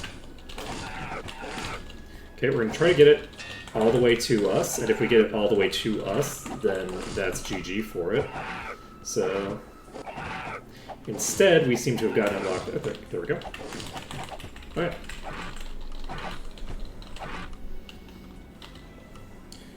Fortunately, we knocked the person who keeps regen up unconscious. Okay. Unfortunately, this is going to take a long time to kill, which is a problem for me. No match for me. Never mind, it didn't take that long to kill at all. Huh, okay. Great. Alright, let's loot it. So, we're going to start... Actually, let's... Yeah, we're already capped out. We're pulling this, and... Oh, right, yeah, this is the peasant. I keep thinking that I'm starting the assassin wave after I clear out the rats, but it's not until after I clear these. That is a big... Oh, that is a lot of these. That is a huge number of these. Alright, so we're gonna dive into this corner. And then when we jump down, we're jumping forward and to the left. By doing this, we're keeping as many of these in range as possible, because before they were at like kind of maximum range. So if we jump to the left and just jump out that way, then we are basically jumping out of melee range with them, and we are releasing them as a result, and they start wandering towards us. If we do it this way, they don't get released, and they don't start... Oh, that's a problem. The swapper is a big issue because I need to be in a very precise position in order to make this work. If it swaps me out, all of these get released. So we're popping up here, and what's going to happen here is it's going to hit me and fuck me. Or it's going to miss. It missed, so we didn't have anything weird happen. It would have been very bad for us if it had hit us there, because I don't know what would have happened, but it would have been bad. Whatever it would have done to us in that situation would have been very, very bad for us. Alright, we can hit this from here. We're going to... We can weirdly... I think I'm going to rotate a little bit so that I can see it natively. Okay, and that's a wrap. So, phase 2 is done, and this is really just going to be about managing the transition into the boss phase. We do need good stats for this. That is a given. We do need to have stats that can survive against a decent number of enemies. So it's not like this fully trivializes anything. We're in a really bad position with these, actually. Let's jump down immediately. And let's go here. We got this assassin on lock. Who's hitting us? You're not an assassin, so I probably don't need to care about you, but I'm going to care about you anyway. We are getting leaks, and that's an assassin. Ooh, okay, so we can't jump up yet. I moved backward, which was kind of bad for me. I think that's the assassin from upstairs.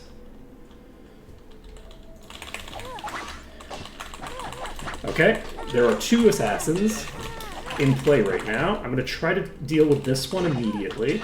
There's a leech on me. I'm going to die. There's a leech upstairs. Oh, never mind, it's right there.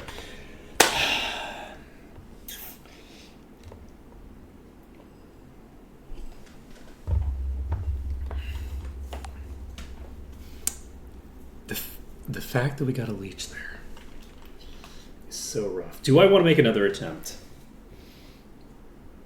I feel like we can definitely do this, but I'm eating up a lot of time, and I do have a limited amount of time in stream, and I have a limited amount of time in the week because it's Friday.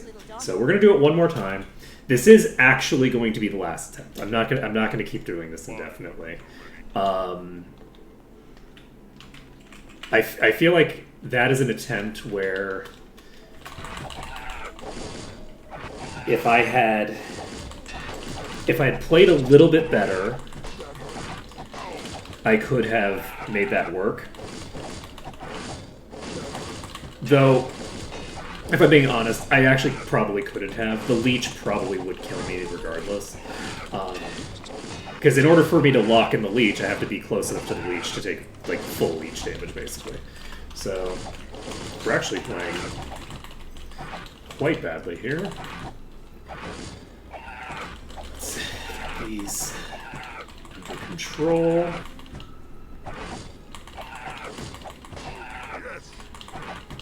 I love how the common rats are like monstrously large.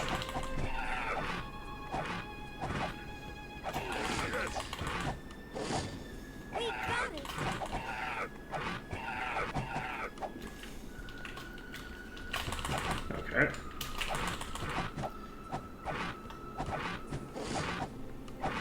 Like, the normal rats are the size of, like, a fucking dog. And not a small dog. We got 2 pairs of leather armor, which is fine. Get this. Anybody that's approaching me? Not a single one approaching me? Wow. Okay. Phase 2. Here we go. Alright, we've now got 4 on us.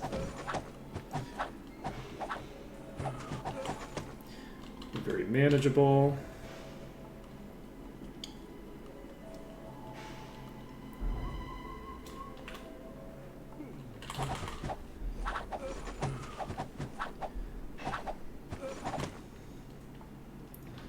Okay. Things are escalating. We've got quite a few enemies here now. No match for me.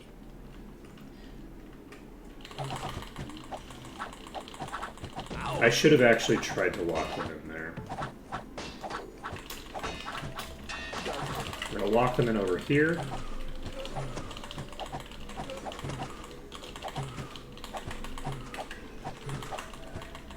Yeah. The tech is getting pretty robust now. Like this, we have this entire pack locked in now. So this is again not perfect, but really the only thing that I need to be able to do is survive long enough to get the boss locked upstairs, and everything else kind of just falls into place. And that should hold true for basically all melee enemies. Like if an enemy is a melee enemy, they can be handled that way. I shouldn't be coming out here. I don't know how long it's going to take for the next wave to spawn. There they are. Grab this bounty hunter. Okay, that one's cleared. We are in a position from here where they can attack us from downstairs. We're going to move a little bit in. Unfortunately, we now have a huge pack in play in the middle here. So we're going to actually rotate to here. We're going to lock these up there. And the key is that we actually do need to burn through that pack upstairs as a priority. The ones down here are actually less of a priority than the ones up there, because eventually the boss is going to spawn, and I'm going to have to run away from the boss, and I need a place to go. So, however, that being the case, we have a couple of assassins in play that are right next to me right now, and maybe I should just unlock the ones upstairs. Oh, I can't jump. Okay, we're actually just going to run. We're going to kite, if we can. I don't know if we can or not, because I don't know how fast they are. And the boss is on our ass. I don't know what type it is. If it's a repositioning boss, I'm in deep shit, because a pull will kill me right now, and so will a swap. Okay, here we are. This is actually just the weak ones, so we have a really good initial bit. Okay, we got them locked in.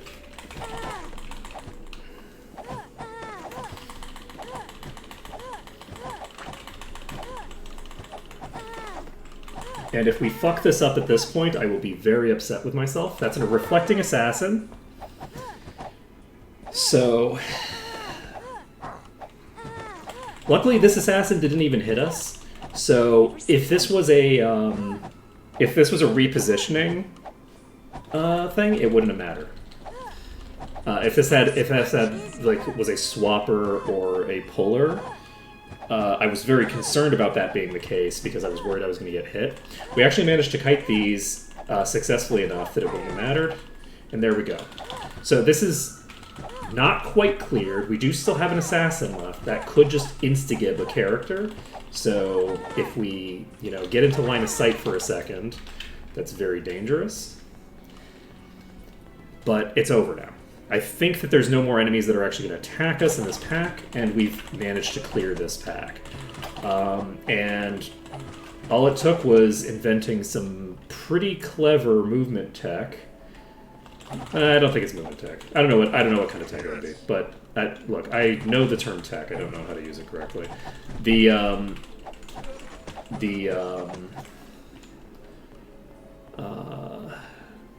We just needed to figure out the specific details of how they move, and we now will have a fairly consistent method of dealing with melee enemies that actually works. This is on lockdown now. In the past, I was kind of dicking around with it, and I would move around in ways that I kind of knew were just kind of randomized rather than trying to really advance the tech. But then as soon as I got an eye on like a specific component of how the enemies were behaving, I was like, oh, actually, obviously what I need to do is this thing, and this will lock it in. Because I needed to basically identify the line of sight issues that the enemies are going to have, like what are the specific parameters of it. And I think you're safer downstairs than you are upstairs, strangely enough. In terms of that, I think you have a broader base of cover. Because I think the reason is because you want to be as close as possible. But if you're as close as possible on the ground, you're getting more obscured. If you're as close as possible above, you're getting less obscured. So you're more likely on the top to lock an enemy in and put yourself in line of sight of them. Whereas on the ground, it's functionally impossible to lock an enemy in and have them hit you at the same time because you're obscuring yourself. Because the enemies are going to be at a less steep angle compared to you when they're on the ground. So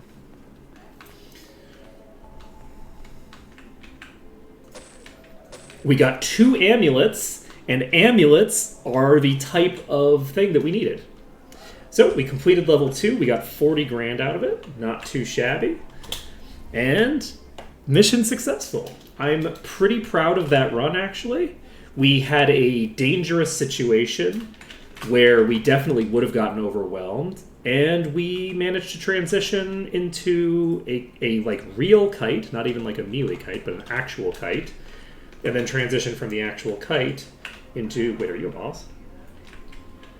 You seem so tall. Let's see here. Oh, I guess they're just all. So yeah, that worked pretty well. So we still have a while to go. We can go into Arathia. We can also identify that.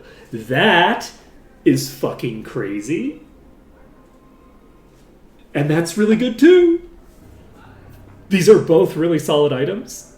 I'm going to go ahead and slap this onto you because it gives a lot of raw HP that is very valuable. Oh, are you not the person who didn't have an amulet? Who was it that doesn't even have one? You have a really garbage amulet for you.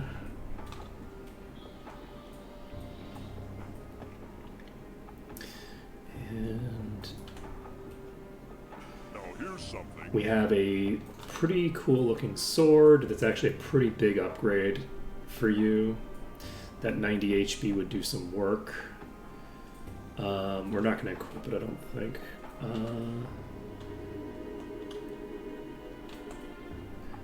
I think I'm going to slap this on you. I think that it's much more important to have +6 to all stats right now than it is. So. 16. Interesting. That is pretty solid. Anything else that we need to do right now? I think we're golden. I think that's a good pickup. Commoditon is surprisingly... Commoditon's handling pretty well right now. We've got a decent amount of damage, despite having a staff expert. We've got a decent amount of durability. Despite not being able to use dodge at all. When we actually get dodge and everything online, that's going to be pretty wild. It is really... Okay, this is just comparing it to this, so it's not looking at the offhand. That's why it looks like that. Okay. Next on our agenda is what? I think we can just move on. Nice. So we've cleared 2 of the waves. I think it's going to be a while before we can clear the 3rd wave, because that actually did increase by +10 by the end there. So we are going to Antagaric, I believe. I also want to check something else quick. Let's see. Yeah, it does look like that is treated as a separate area. It's not part of Might and Magic 8, unfortunately. It'd be nice if that was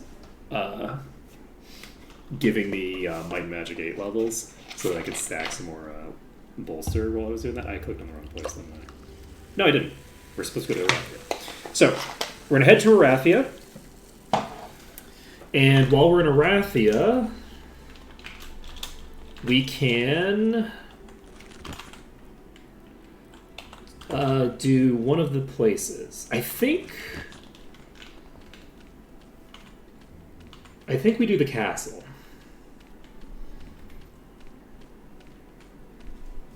Yeah, we're going to do the castle. We get quests done by doing the other places, which gives us some extra experience. But it's a low level... No, wait, we don't do any of them. We're just going to Arathia, but we're going to do the castle first. So when we actually get to the point where we're doing the dungeons, the first dungeon we're going to do is Castle Arathia. Castle Arathia is definitely the highest level dungeon in Arathia by such a large margin that the fact that we won't be able to complete any quests by doing it doesn't matter, actually. Traveling today? It's Tuleria, which we're not going to, because we can't get to Tatalia from there. So south goes to the Barrows, west goes to Hermondale, east goes to is west to Arathia. I'm gonna guess west is to Arathia.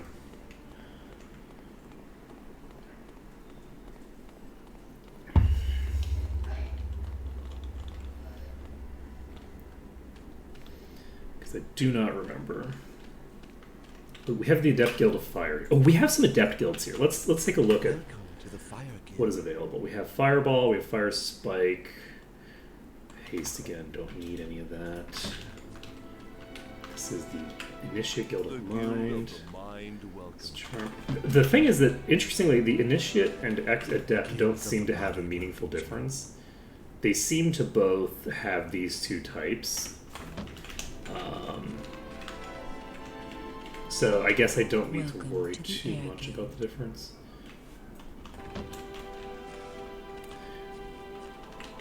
Welcome to the Water Guild.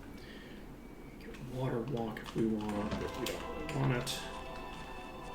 So when we get to Guild Arathia, of the Spirit welcomes you. let's see.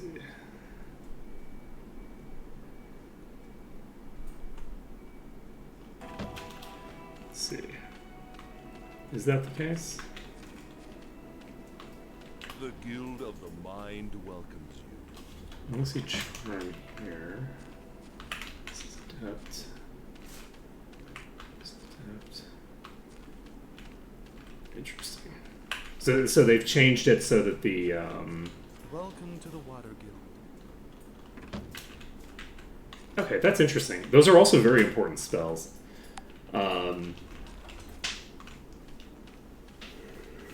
But does the Elemental Guild in New Sorpigal have like basically everything? Didn't I get shield and jump in the initiate, like the basic thinger build? Okay, I'm gonna save this under danger, just in case I forgot to do something. I don't think I forgot to do anything though. We're just walking to Arathia. We're going to cast Cure Weakness. We are going to, because this is the right place, right? Yeah, this is currently our lowest bolster.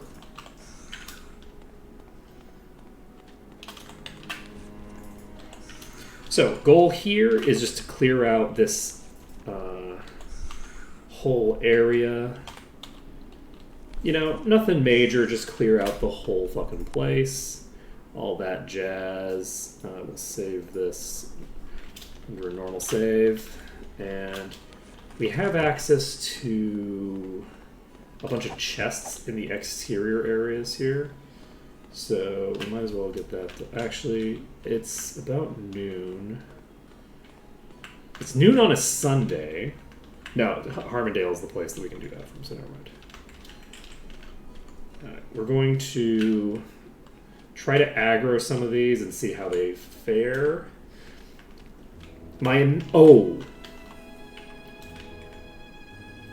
Okay, we don't need to worry about that. We don't need to kill the guards. I was thinking, oh shit, how are we going to kill the griffins? And I'm like, oh wait, they'll come to me. They'll come to me. Let's see here. I can't tell what level this is, so no identify monster expert is going to be a problem for here.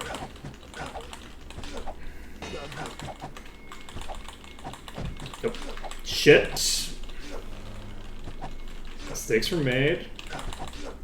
Is but a scratch. Can someone heal me? I think we'll be okay here.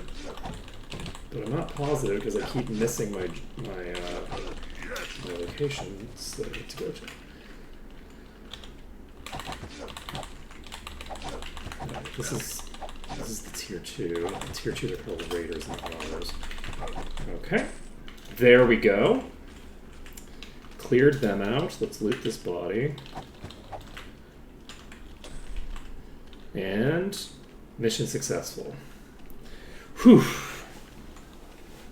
And I'm wondering, is this the place? Oh, actually, I should get to town first anyway. Let's go to town just to... we're going to get food, which is the thing that I was thinking of just now. But in addition to getting food, I also need to go take a look at the guilds here. And see if I can pick up something useful. because we have access to a lot of spells that we may want to pick up. So like this is the Master Guild of the Body. We can get Cure Disease right now. We can get 2 copies of it if we want. And I think we do. So this is apparently like meant to be like a greater heal type thing. So I'm going to hold on to that mostly as a healing function. We can get Heroism here, which I think defaults to plus 15% now. So Raise Dead and Spirit Lash, neither of which we need. We already have a copy of Heroism. Do we want to pick up a second copy? Yes. If we pick up 2 copies of Heroism, then I can immediately give both copies out rather than having to hold on to a copy. Can't wait to cast it. Waiting to determine who's going to be casting it, basically. So that should be helpful. And The Guild of the Mind, Charm, Cure Paralysis. I think we have Cure Paralysis on both characters already. We do. It's the only Mind spell that we have on anybody, which is kind of fun. We have a Heroism pedestal here, which is very nice. I think we get a stat boost that's pretty sizable over here, now that I think about it. So let's tag that. Do these wells do anything for us? Disease... Wait, what? There's a well that cures disease? In Might Magic 7, there's a well that cures disease. What? This is life-changing information. I have no idea. That's so funny. Oh my god, that's funny. Let's go. And that is going to make a pretty significant difference, I think. Like, that... Disease drops all of your stats. The fact that I can cure the disease is actually clutch. I was thinking my party was going to be diseased the whole fucking game. Come in. Okay. Let's go. Well, I'm glad that I drank from that random well. Let this be a lesson to you, kids. Always drink from random wells you run across. Let's see here. I'm going to try to use Query's help when I have a more reasonable situation to use it in. I'm going to use the Gemstone Flaw for now, because I might as well store up recruits. I don't have... this costs nothing. We'll just use this to the thing. And -1 enemy query is very useful when they've used all of their bricks already. +2 query. Okay. And we can use this.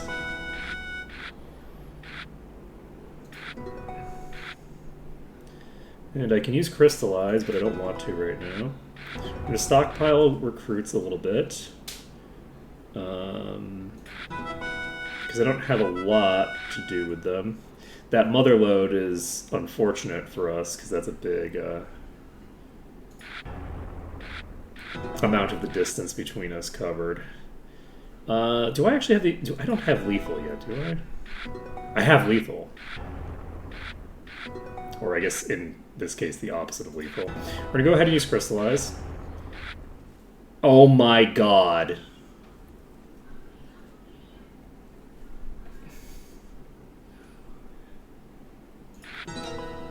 They did 3 damage instead of... That's so wild. Okay, we're using Thief. This is pretty close to the maximum we can get out of that. We're gonna go ahead and do this. Drop them to 0, and then the Pegasus comes out, so... Okay, that's fine. Let's see. I do have more magic now. I'm gonna go ahead and pop this Unicorn.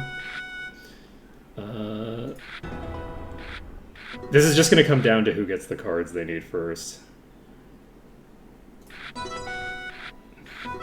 That Barracks helps me quite a bit, actually. We're in a pretty good position right now. Except we were in a good position, and then we suddenly are in a very bad position. We're in a terrible position. They got the fucking dragon out. Oh god. Luckily, they still don't have that many resources available, but I mean, they certainly have enough. I need to do this just to get them out of range to just top boss itself up. We're totally fucking boned. There's like no shot. There's no shot that we're recovering from this.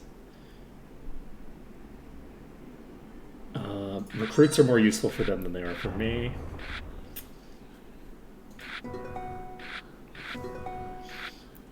There's no shot that we managed to pull this out. We had one. We were one tower away, and now we're just completely boned. Actually, I should not have thrown that away, but I guess it doesn't matter. They just got to. It's like so much overkill there. God, that was so funny. Come in, come in. I was in such a strong position for so long, and then just like a few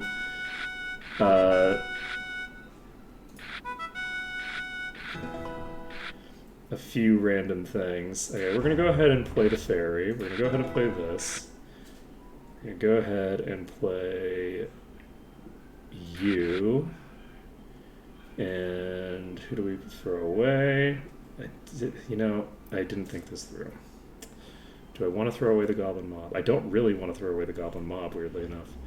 I will throw away the Goblin Mob, though. Because I have, honestly, other stuff that I could be doing. Or I did, until all my stuff got stolen.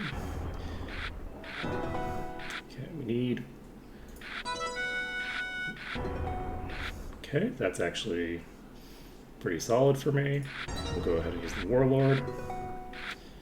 And we will use a rock launcher. That's a very good usage of a crystallize. I'll go ahead and use this. And we will use this.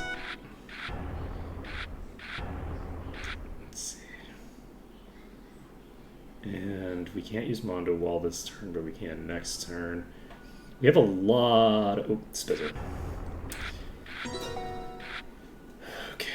We're going to use the Mondo Wall, because I don't want an insecure thinger. This is actually lethal. So let's take our lethal and call it a day. Okay. I can't believe I was one away from winning. So funny. Okay, let's go to you, Expert Mace.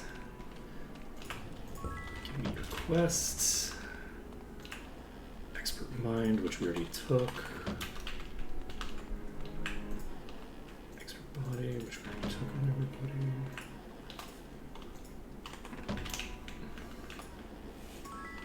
Okay, you're set. Mind Guild membership, already a member. Body membership, already a member. Spirit, already a member. Is it Shield Mastery that we get here? It might actually be Shield Mastery that we get here. I think it's Expert. I can't believe we can cure disease here. That's so crazy.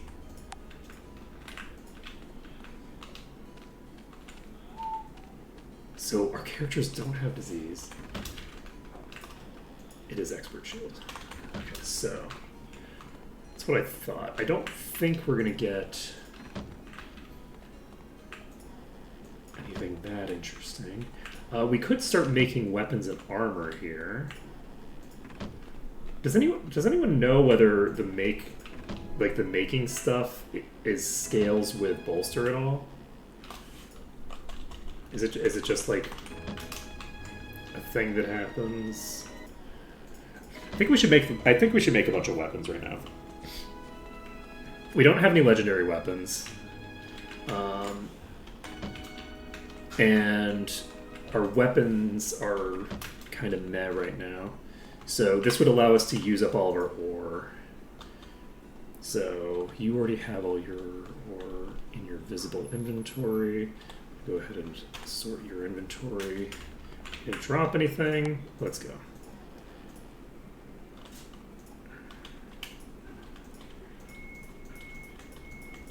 Oh, sorry.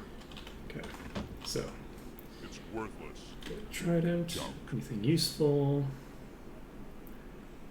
My guess is that we're not going to find anything particularly useful here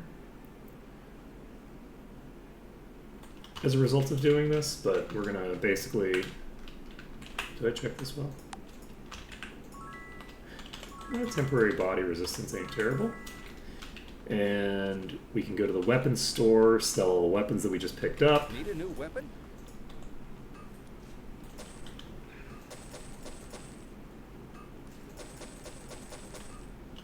Thanks. Yeah, my curiosity is mostly whether the ore is affected by, whether things are affected by the bolster, right? So if it's affected by the bolster, it might be better off to just hold off on using even your weak ore until later. But honestly, I don't think it's going to make a big difference.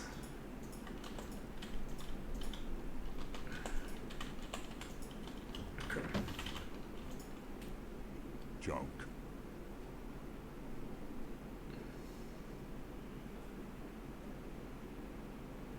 Let's see, you can't get...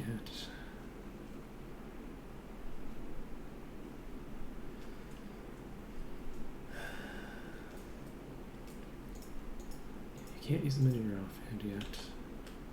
You're not going to be able to for a while. So I think I can just sell this stuff and not worry about it. Need a new weapon?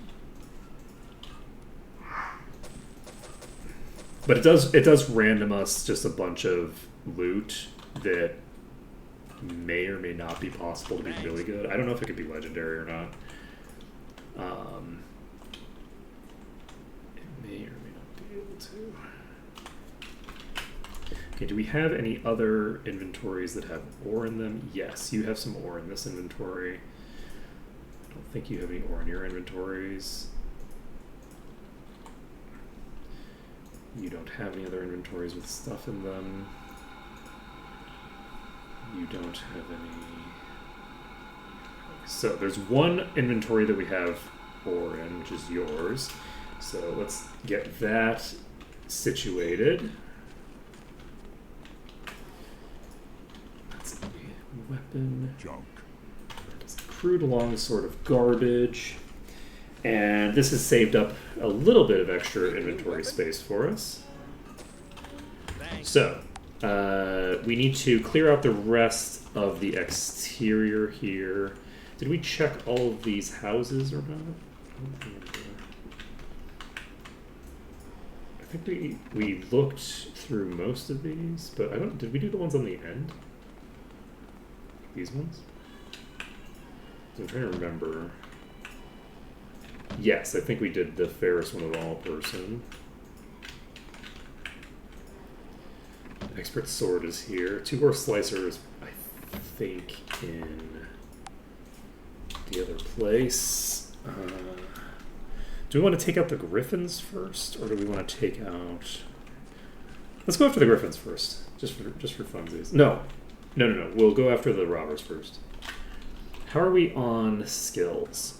Identify monsters only at 4. I don't know when we're going to get access to mastery for this. Let's go ahead and just pump the identify monster skill, because we're not currently able to identify things that we want to identify. So we want to check what level these are. We don't get very much useful information, but we do get just some cool information about their levels that we could just use a thing to look it up. And then add the 20, but that's not as fun. Okay, we've got Thorn Bandit. We don't have the ability. So the Raiders, the tier 2s, are level 37.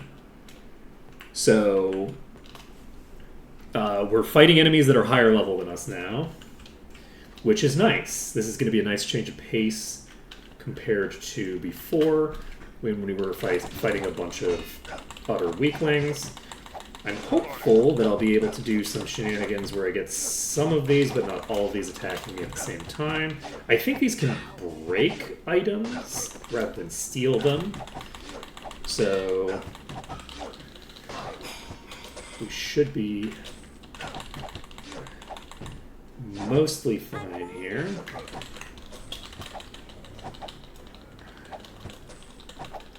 Ah.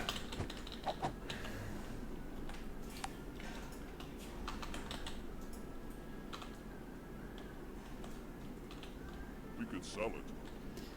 Okay, we have another one of these pieces of garbage leather.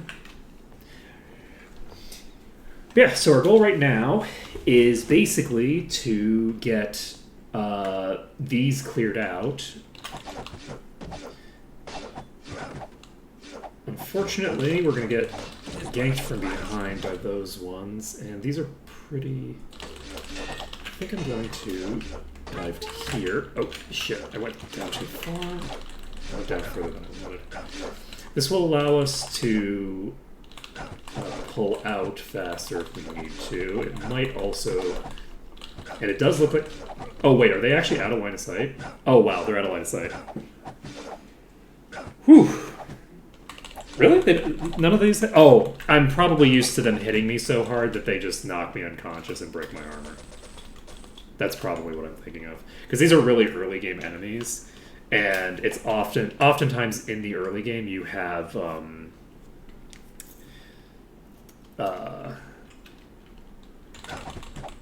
you have better armor than you can really repair.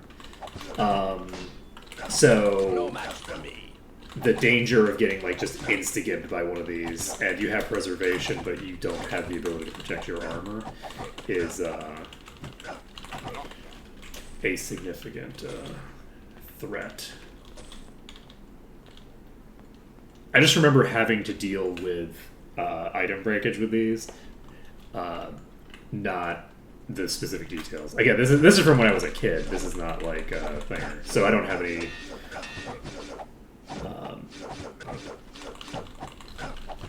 Ooh, shit! Any strong recollection of it. So I think what we're gonna do is what we just did, only slightly better potentially. Walk right back off. So the hope here is that only some of them can actually hit me. I think that one of them is... At least several of them are hitting me. I don't know which ones. We got this one here. We're going to take this one down because we know it's hitting me. But I think we're probably going to have to pull out here. Yeah, we need to get out. We have too many characters who are low. Ooh, shit. Okay. Oh, shit! Man, we are really struggling to... Okay, I need to get water walking cast, maybe. You know what? No, we're not going to get water walking cast. We're gonna basically just... I don't know what just dropped, but it's something shiny, and I am upset that I might lose it. Didn't we have... Oh, I thought that there was still another big one. Hey, look at that. We got something very useful. That's a really big pickup for us right now, because I think that each upgrade to the chain, in terms of its like its baseline, is going to be a very big boost. I think that's more of a boost than the levels are for right now. Yeah, are they on the... I can't see the bodies, but it looks like I just passed them. I guess they must be on the bridge. They don't look like they're far enough in that direction to be on the bridge. Are they on the slope somewhere? I can't see them on the slope. Yeah, this is clearly not where it looks like it is on that map. Let's see here. A little bit of a desyncing issue there. Okay, what was I doing? Yes, so we have a... where'd it go? We have this crystal. We can pop this on. That gives us 55 armor class baseline. We now have 236. thinger. And so 55 versus, I'm just going to reload the danger save. What was it before? Was 47. So that's another +8 armor class without taking up an item slot or anything like that. Just a nice little boost. And that will scale with the level of the item as we upgrade it. So yeah, I feel like each of the maps is misaligned somewhat. Like, I don't think that any of the maps are quite accurate. Because, like, if you look at, like, obviously the map for, like, certain places has to be inaccurate because they're not actually a coherent three-dimensional space. Like, if you look at Garrick's Forge, for instance, Garrick's Forge is not a coherent location. You can jump into thin air and end up in a room. So, as a coherent two-dimensional object, it cannot register the lack of two-dimensional coherence on the maps. But I'm very curious how that ends up happening, actually.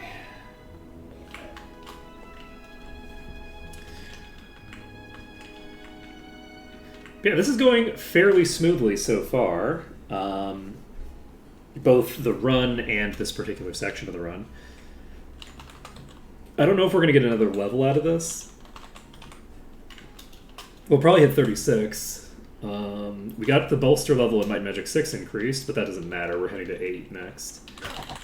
I think I'm going to clear out the ones to the south first, rather than clear out the ones with the Thorns boss. I should probably just bite the bullet and kill the Thorns boss now, but it's fine. I don't know if we can just stand here and fight these. This has 2 of the top tiers in it, which is a sizable issue, as you can see.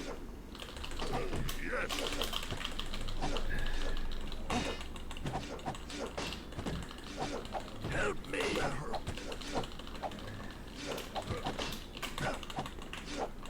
Yeah, the interior spacing is breaking reality. Like the two-dimensional, basically the world map is fundamentally a what is the thing? It uses non-Euclidean geometry or whatever, right? So like fundamentally, we've got some weird, interspatial shit going on there. But I think that's kind of true on all the maps because.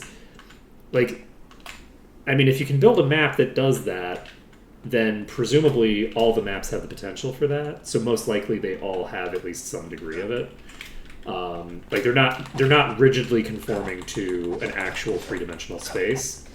Because if they were, then Garrick's Forge would also be conforming to a rigid definition of three-dimensional space. The other places just hide it better and don't have and probably don't have as many situations where it's like as clearly, as big a case, because it's like a really extreme case of that in Garrick's Forge, right? Though it is also, fairly well hidden. Like if you don't know that it's there, it's not. It's not exactly like you're going to run into it accidentally in normal play. Like, you have to jump at a very specific point to actually jump into that room.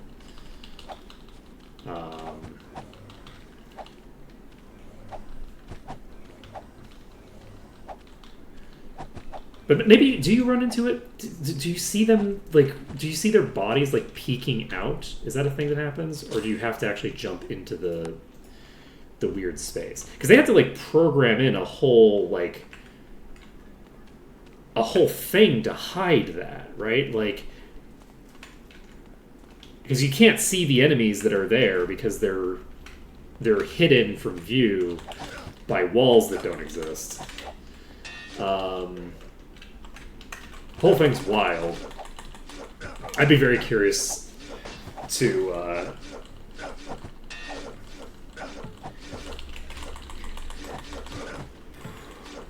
yeah, that's what I figured, is that you could probably see like little... Oh shit! I didn't realize that I pulled the thorns. Okay, we need to... I don't know. I think we're fine. I say we're fine. This thing... Oh! We're definitely not fine. Can you hit me? I don't think it can hit me. I think we managed to get it in the corner. What is it? It is but a scratch. Okay, buddy. This is gonna go fine for everybody, including you.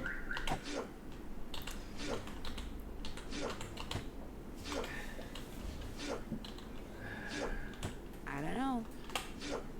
Oh my god, it's gonna take so long. What is it? This is gonna take so long, oh my god. I don't know. Oh god, we did nothing there. Oh god, we did nothing with our full It HP is but a bars. scratch. Oh god. You know, I was worried that this was gonna be too easy.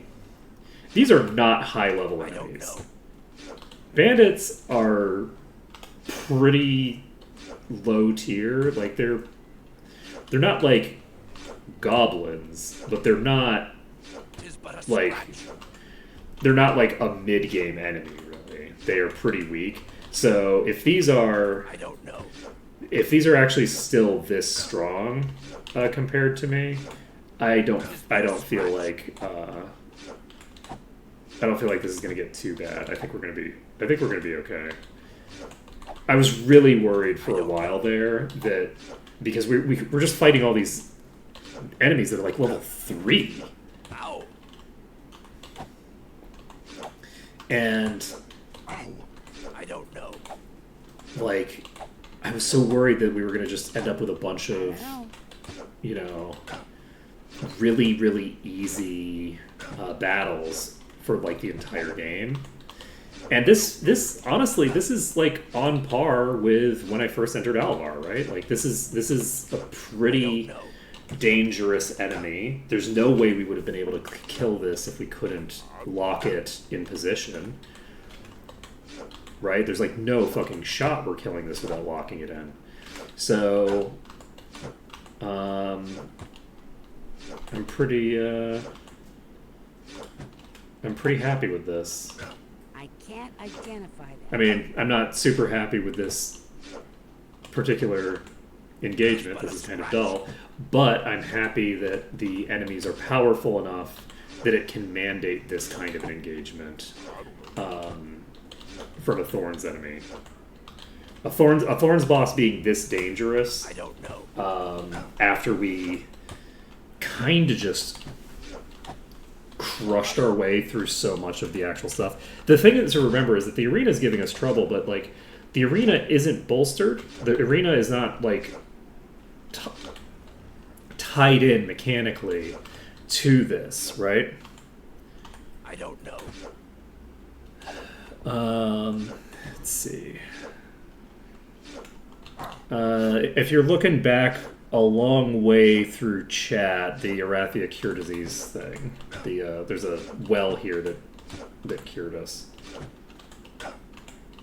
which I wasn't expecting to happen, and so my entire party just is no longer diseased, which is crazy.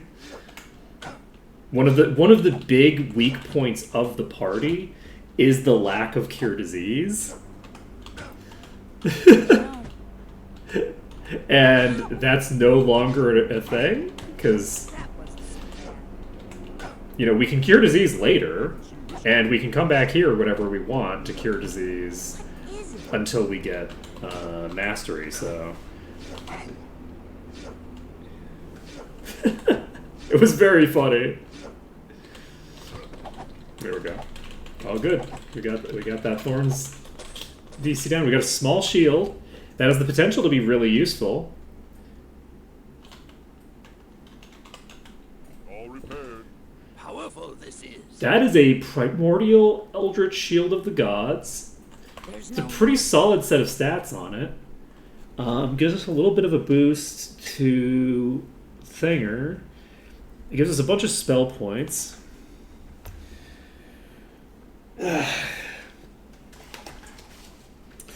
It's so sad.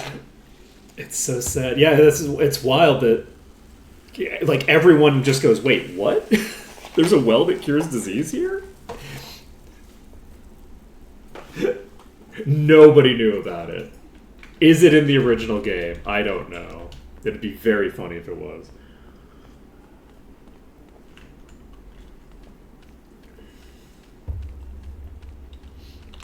If it was in the original game and nobody knew about it, that seems unreasonable, right? Like we would have known if it was in the original, right? Somebody, we, the collective we, not each of us as individuals, but we, with our combined effort, one of us would have been like, "Oh yeah, I remember that. I used it that one time because it really sucks. You come out of Harmondale and you're diseased on every party member. There's nothing you can do about it for such a long time."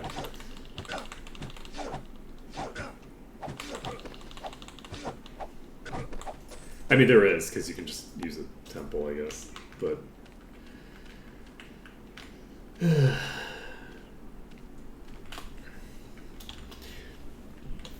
The other thing that's really funny about that is that there was that whole discussion yesterday about whether I should allow well cheese to use wells to cure my disease by resetting myself to having a 0 duration disease using a well.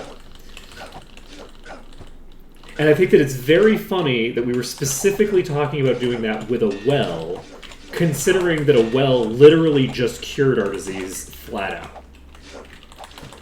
I think that's funny, and I'm greatly amused by it, and I will hopefully not get myself killed here by getting myself locked between enemies that I can't get out of. Oh boy. This is fine. Everything's fine. Everything's fine. Haha, loser. Loser says what? Oh shit, I did just say what, didn't I? Okay. Okay, we got one down. I'll save us. Okay. I'll save us. Yep. Good job. Hey, Malkuth. How's it going? Don't look too closely at my arena footage.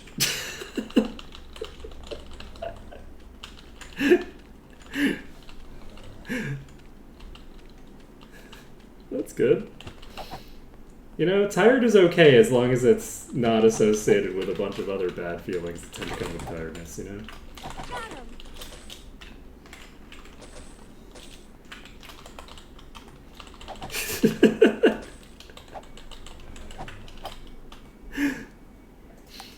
It's going pretty well. The run has been easier than I anticipated. I didn't realize how quickly I would outscale the really low-level enemies. I just didn't think about it. I hadn't really done the math for the way that the bolster was going to work. And the fact that the first 4 levels of bolster are ignored meant that things like the rats got out-leveled really fast. So by the time I left the initial areas, I was 10 levels higher than the weaker enemies, which was unfortunate because it felt way too easy. I was a little concerned that we were going to pull ahead of the curve of the enemies because, again, the enemies are only getting 2/3 of my level. So eventually I'm going to surpass every enemy in the game doing this. But the... I need what, 1/3 of my levels are getting... So I think at level 300, the dragons will be no longer higher level than me or something along those lines, right? I don't remember. I don't remember for sure. It's something along those lines. But the So anyway, but I was concerned that I was going to start outscaling things too quickly, and then we got to Arathia. And it turns out the robbers are way higher level than the fucking Ba cultists and the lizard men in Iron Fist. So I'm a lot less concerned now because once we run out the clock on the really weak enemies in Might and Magic 6, I think we'll be in pretty decent shape. So, because yeah, I don't actually want the run to be easy. I want it to have a different, like, the difficulty flow should be different because the way that I'm interacting with the bolster is fundamentally different. So instead of having like the burst of difficulty when I first get to a continent and then having it get easier over time, it's the specific enemies that I'm fighting, the more powerful enemies in the game are more powerful, similar to the way that like horizontal scaling works, but with more, but with basically all the numbers involved being higher, right? Because I'm actively bolstering them every time I go to a new zone. So anyway, but the actual level thing seems to be working pretty well. We've just entered Arathia, and we've got like 20 levels of bolster, and which I didn't click on the might well. We've got 20 levels of bolster, and we've just entered our second area in 2 of the games. And in Might and Magic 8, it's going to be a while before we actually go to another area. Because, well, I guess technically we've already been to a second area. Like, we technically have 2 areas open already, so no. Might and Magic 8, we have the second area open for everything. If you want to count Emerald Island as an area, that's silly and you shouldn't do it. But counting Daggerwound as separate from Ravenshore makes sense. They're both required for the opening, but it's a different thing. Shocking Potion. Who should have air? I think it should be Sortira. I'm going to do Sortira. Sortira's going to take the air resistance because Sortira can use swords and might end up using We don't need this. the sword artifact that gives a shit ton of air resistance. They probably won't, but that's fine. We will just set them as our designated person for that, regardless. Okay, we've looted that. We have this here. Yeah, I wouldn't necessarily trust them all to like them to have all of the wells and stuff that are distributed through things, especially if it's a well that will generally do nothing if you click on it, right? Because like if you just go there and click on it, it won't do anything. You have to actually click on it while you're diseased to find out about it.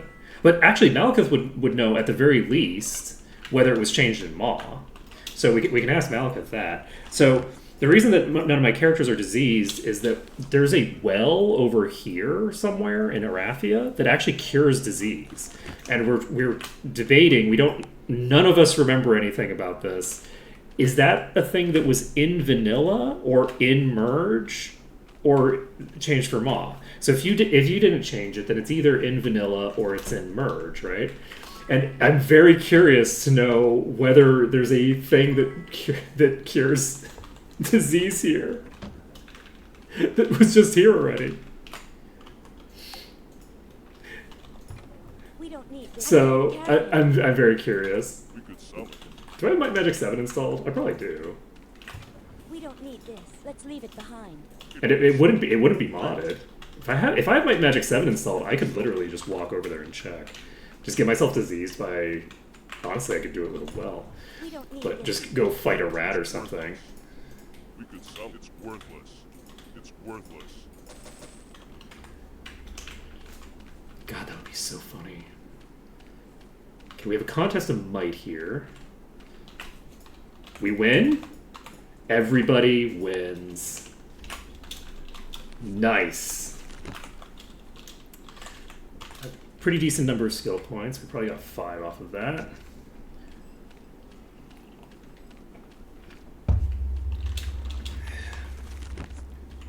And yeah, things are going pretty good. Look, things are looking up. On so many levels. On so many levels, things are looking up. I'm excited by this. Let's see. Oh, I'm not sure. I mean, by specifically saying not to look at my arena footage, you're probably going to look at it at some point. But another thing about the Endless Arena is that the green peasants are still not hostile. The green like merchant model peasants that you fight in the second thinger are still not actually hostile to you. I don't know if that's intentional or not, but if you care, that's a thing to bear in mind.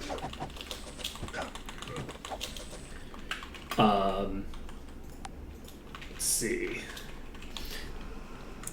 I'm looking forward to continuing these. It's so nice to be able to actually like do the Endless Arena and just be like, okay, I'm not following my normal rule set, so I don't have to worry about, oh, you know, I can't like advance time, I can't do this. It's like, no, I don't have any rules against advancing time or anything like that. We're in a completely different rule set. And so I could just like go into the Endless Arena and fight the battles and go, oh my god, these are way harder than I anticipated. We're dealing with level 30 enemies in the second wave. What is happening? The rats in the first wave were very funny because the first two sets of enemies in round 1 being like level 11 and then the rats being level 24 was so fucking good. Because like, okay, we can battle our way through. These pirates are not that big a deal. We can handle this. We're going to be able to make this work. And then the rats come in, and it's like, wait, you're what level now? Boom! Just sandblasted off the bat. It was great. It's nice.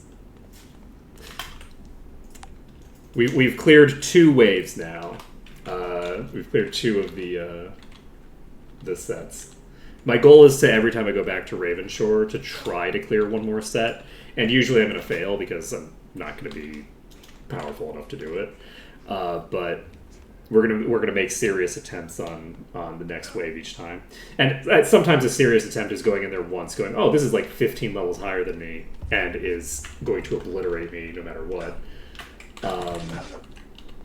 So sometimes only 1 attempt is necessary for it to be a serious attempt. But it's been like an edge case so far, where it's like, I'm not sure if I can handle this or not.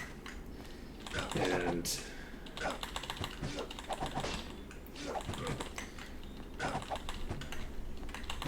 okay, well, you all seem to be just hanging out for now.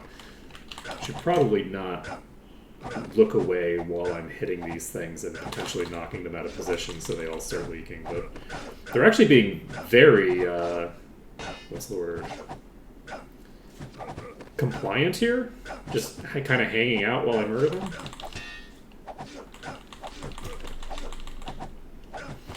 So, I guess, thanks for that, yo.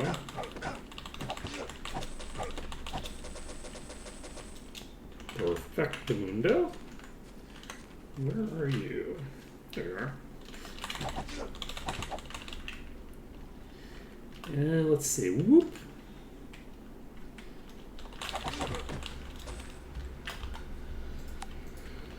Whew. Yeah, I basically want to see... The biggest thing that I'm looking for is just to see how high level the enemies are. Like, how big of a difference is there in doing each, like, the minimum bolster, which is to say you like get 100 levels per area roughly, and you accumulate all that bolster onto the next set of enemies, and then you move on, versus if you're compounding the bolster each time so that you're getting higher level enemies throughout the entire run. And the enemies, like, so the average level of the enemies is just way higher, right? Like,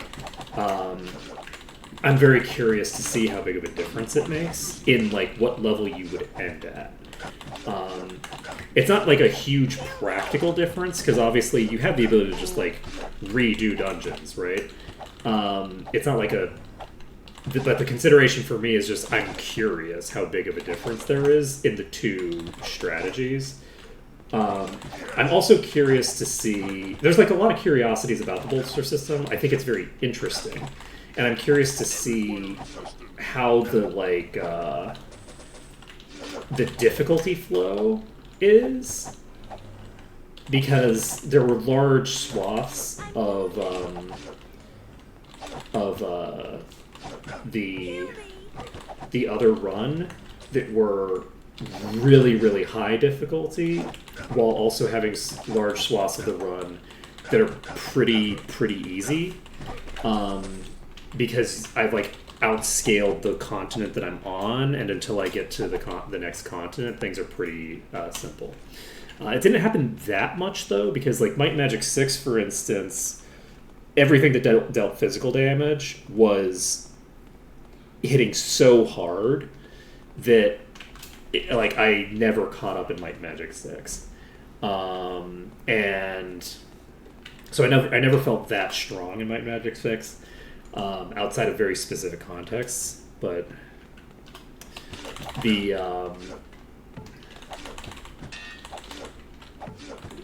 but for Might and Magic 7, I felt like it was like the early parts of Might and Magic 7 were very, very hard, like really, really hard. And then the later portions of 7 were really easy. And that's kind of like the dynamic of bolstering 100 levels at the beginning of the game, right? But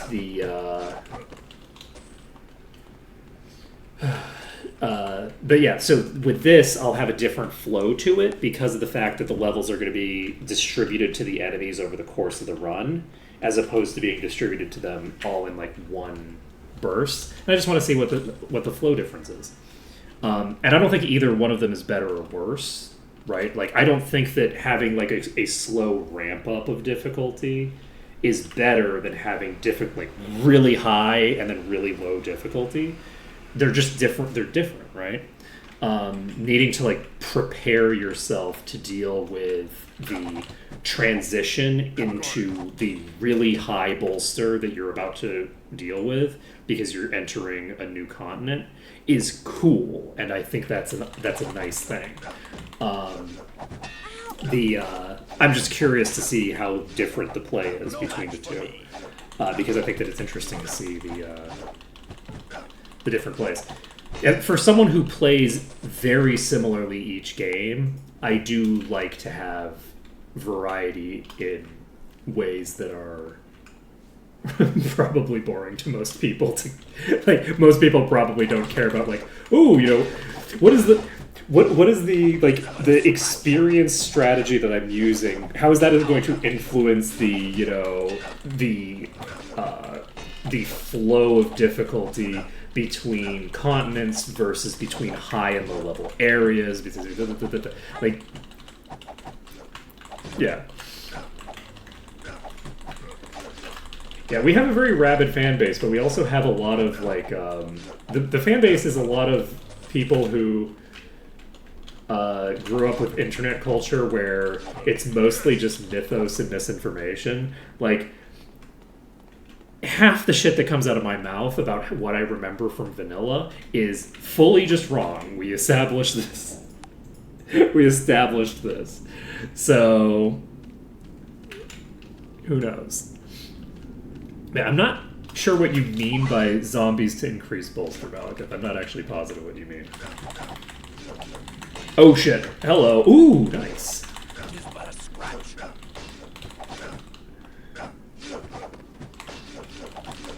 Okay. Well, the thing is that the goal is just to be doing it like I'm basically trying to compare the difference between like completing the game one way versus the other. Because if you just farm a bunch of dungeons and stuff like that, you can just pump the bolster indefinitely, right?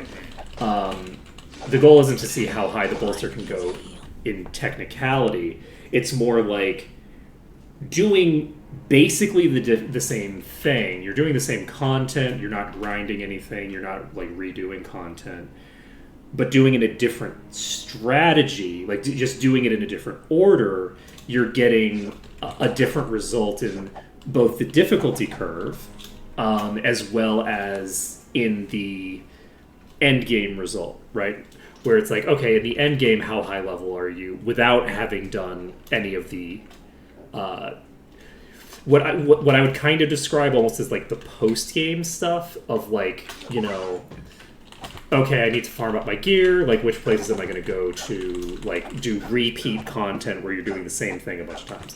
Like, thinking of it from an MMO perspective, the leveling strategy going through the content for the leveling versus the content for like the end game, like dungeons and raids and stuff like that, where you're doing the same thing a bunch of times. And I'm just curious what the difference is, because I don't know, and I think that it's fun to tinker with. The Can someone heal me? oh, you're up here. I've never seen one before. Okay, I need to kill out the regenerator first anyway, just because it's almost dead and it regenerates. So let's kill this raider. It didn't make that big of a difference. We're all fine. I jumped. Oh god, we shouldn't have jumped down. I didn't notice there was a red Someone heal me. girlfriend. The bandit's dead. My life is so much more convenient not needing to keep people conscious for the very end of the fight to keep the EXP synced, you know? So we nailed that. We're doing good. It also is fun to come up with the sequencing. I think is fun to figure out, like, oh, you know, if you have like this set of rules, what is the It's useless. what is the optimal pathing to get through the game with that set of rules, which I think is also just kind of fun. And one of the things that's very cool about this is, in the previous run, because I'm doing each continent one by one, I'm very like limited in my usage of the fact that I have all three continents to play with. Whereas with this, the setup is the order of operations of where I'm going is tied to doing like promotion quests on different continents for different characters to try to get like access to the skills that I need to get to the promotions that I need on all the characters as fast as possible, with access to all of the different locations. And it was very fun coming up with the thing for that. Oh, you are very, very big. You're a very big, very big. Oh, you are a very, very big. Oh, why am I stuck? Why can't I move? Okay. Oh, because I've been pulled into the air and I can't land. That's concerning. That's very concerning. It dragged me into the sky, and I could not move. That is upsetting. Let's try to get you into a position where I can do something okay to you. There's no shot I can identify you, right? Yeah, no. I don't know what level of Griffin is going to be by default. How low am I? Okay. Commoditon survived a single hit from this thing, so that's useful. There's no shot I can kill this by just kiting, right? No, but it's actually closer than I would have expected. I think I'm going to need to bring this to Fort Riverstride. This is going to need to get to Riverstride, I think. I think I can probably kite the normal Griffins. It wasn't that healthy. After like a couple of rounds of combat, it wasn't that healthy, and it didn't one-shot Commoniton, so I have good hope that it won't one-shot Sortira consistently. Which means that the normal versions that aren't bosses are probably going to be okay to fight. But my hope here is that I can... Oh, shit! You can move in different ways than I'm expecting! It did actually just one-shot Sortira as well. It one-shot Kamanaton and then one-shot Sortira. It actually cut me off, because I'm, like, following the road, and it just flies over the fucking hill and goes high. I was going too slowly. Okay, can I... Oh, I can't get up this hill. Oh, God. Bye! Okay, how am I doing? God, okay. We have to follow the road, I think. We're probably going to have to do something a little different to make this work. But maybe not. We might be okay. I think I was being slow there, trying to make sure that it didn't, like, fall too far behind. And if I'm not being deliberately slow to prevent it from falling behind, this time it's going from the other direction, which is good, because it's not going to cut me off. So we're getting into the green, but we're actually not getting enough into the green to thinger. We could try getting it locked on a bridge as well. That's another thing that we can potentially get it trapped on. Flying enemies, we can get trapped on the top of a bridge. Alright. So you're going to come around this corner. That's going to pull me, but this is a staircase, and staircases are fine. And it hits Sortira, but not hard enough to knock her to dead. I think we're okay here. I think we got this.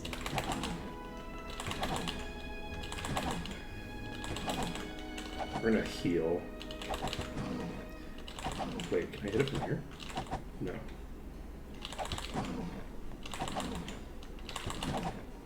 This is very funny. Okay, we should be able to burn this down reasonably quickly. We haven't had to do this for a while. This is like by far the most powerful thing that we've fought this run. Is that true? Is it more powerful than the dragon? I think the relative threat level of this versus the initial dragon is higher. I don't know if it's higher level. However, I don't remember what the base level is on the no room. dragon. So it might be like a level 103 or something crazy like that.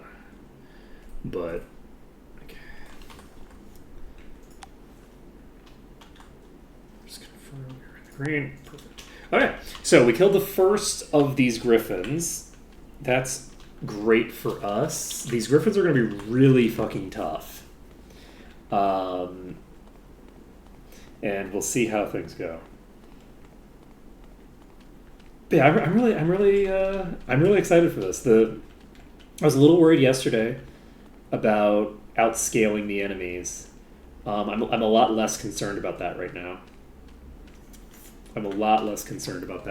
It might come into play again in the mid game, but we'll just have to see. One thing that might end up being kind of like the most difficult version of this, actually, might actually be to do max bolster on 2 continents, where you're flipping between just the 2 continents every single time. Like basically you're doing whichever of the 2 has the lowest level to maximize the bolster, and then you do the 3rd continent with it at the max level that it's going to get to from the other continents. You'll end up with the bolster being lower level overall, like you'll have a lower level playthrough overall, I believe. Though it hypothetically could go the other way. It might end up that the enemies are high enough level in the 3rd continent that you have so many really crazy high level enemies that you end up with more experience, but I doubt it. I think that max bolster is the way to go for setting that up, but maybe not. Again, it depends because you will have. I don't know. It's hard to say. It depends on how the interaction plays out with the level difference versus the absolute level in terms of the EXP gain, because you'll be fairly high level with no, because you're also losing you're losing so much bolster on that third continent, because basically you're not getting any of the third continent's bolster being added to the field at all, which is another thing that I hadn't really thought about, right? So like the bolster from continent 3 is generally wasted entirely, so like it doesn't add into the other two continents by default at any point in the game. So it's like the first continent you clear, you're adding a bunch of bolster to continent 2 and continent 3. Second continent you clear, you're adding a bunch of bolster to continent 3. The third continent you clear, you're adding bolster to continent 1 and 2 technically, but you never do anything in those continents, so because you've already finished it. So those bolster levels are actually fully thrown out. Like those are fully thrown out. So even ignoring the compounding nature of it, there's also the fact that you don't even get that third instance of compounding. I guess you technically do for the breach, but the breach is tiny, right? Like that's a very tiny area. I'm very curious to see if we end up with like a really ridiculously high level. I don't think we will. I'm badly hurt. I think that it would be my guess that once you get to about level 300, it would be my guess that the enemies are going to be low level enough compared to you for the most part that they're not going to be giving you that much EXP. By the time you hit level 400, the dragons and stuff are already they're going to be substantially lower level than you by the time you hit 400, right? So my guess would be that eventually there's a Day of the Gods pedestal. Okay, we don't need fire resistance if we have that. I'm not going to worry about that. So we've cleared here. We've cleared here. We've cleared here. We have just a little bit more to go, and then we can head up to Might and Magic 8. We've got 21 levels of bolster now, and we've gotten over a level of bolster here. We have found some really nice stuff, actually.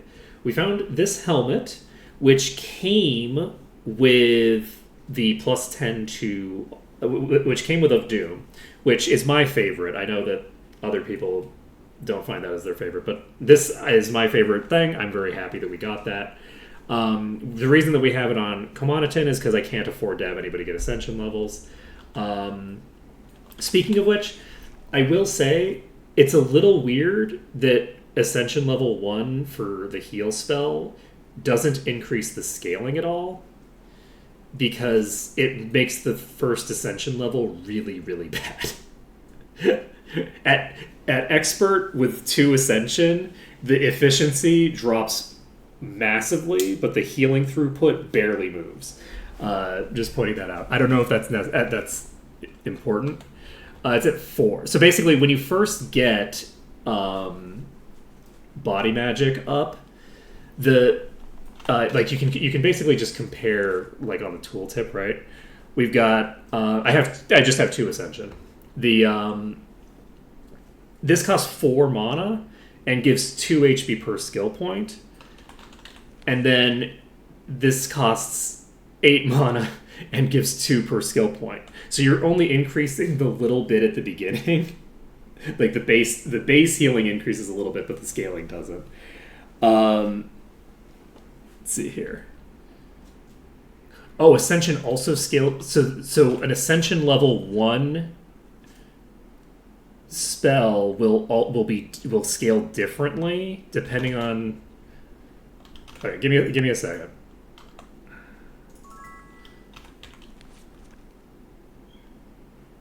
It's increasing the base, but is this value floored or rounded, or does it have like a thinger in it?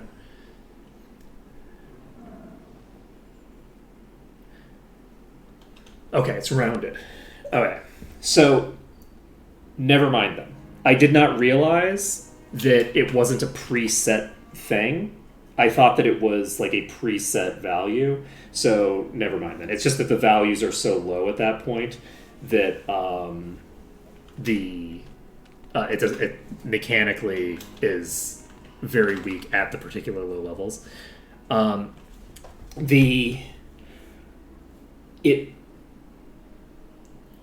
I don't know how you would telegraph that easier. Is that...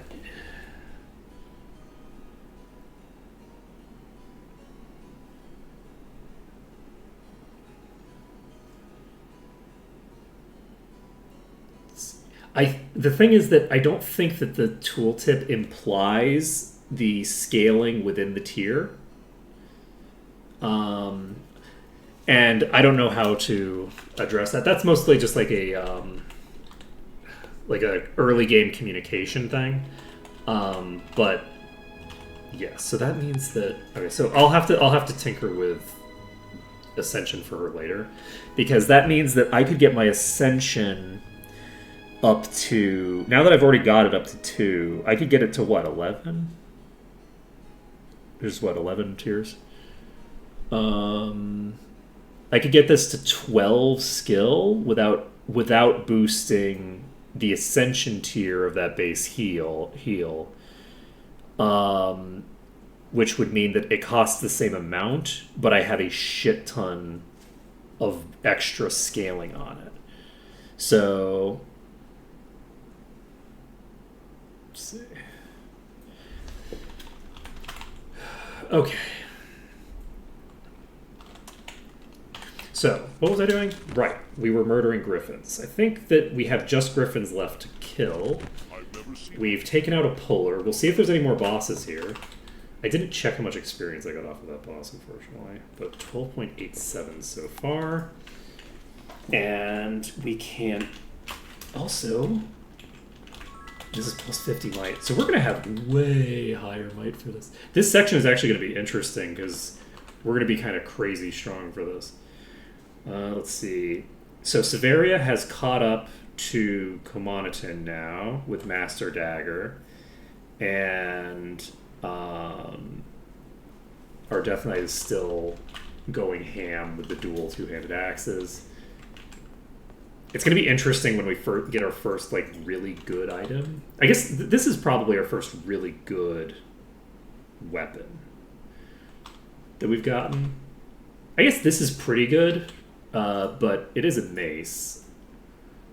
Let's leave it behind. Which is not optimal. And yes, you'll note that I have Expert Sword and 0 investment in mace. I'm not planning on using maces later, but this was so good that I just had to equip it, and I haven't been able to replace it yet. Let's see here. So yeah, our first really great weapon is this Ancient Wonder Mace. I think that's what it is. Let's see, we have some other decent stuff. That's required level 22. This is level 1. This is such a great weapon, though. Look at that fucking weapon. Oh, man. Actually, no. This is our first great weapon. Yep, that was our first great weapon. We're still using it. It's a level 1 weapon. You know, we do have 2 of those Orc Lords. Oh, by the way, our luck with the crafting reagents has been insane this run. We've got 2 Orc Lords already, Malekith. We've got 2 of them. I think I got 2 the entire run last time. I might have gotten 3. Oh, nice. Oh, man, they have darkness weapons. So good. Alright. We're just going to wait on it. We're not going to go too aggressive here because these ones are fairly weak. Oh, this is level 35, so we can actually see what level the weakest ones are. The weakest ones are 35, which is 1 level below us. So the weakest griffins are still a level below us. Very weak. Which is not optimal. but that's okay.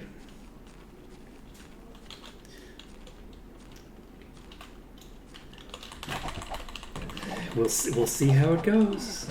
We'll see how it goes. Got an exterior area here. We're not completing any quests. Yeah, I'm very excited to see how quickly we pass up my Regna save.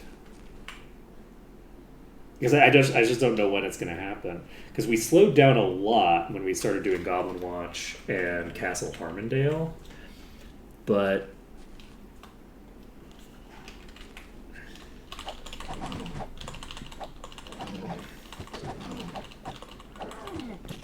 you know something I should probably do? I should make a Google Doc recording all the random stuff that I've found that I don't know, like the random secrets that I found where I don't know that they're terribly well documented.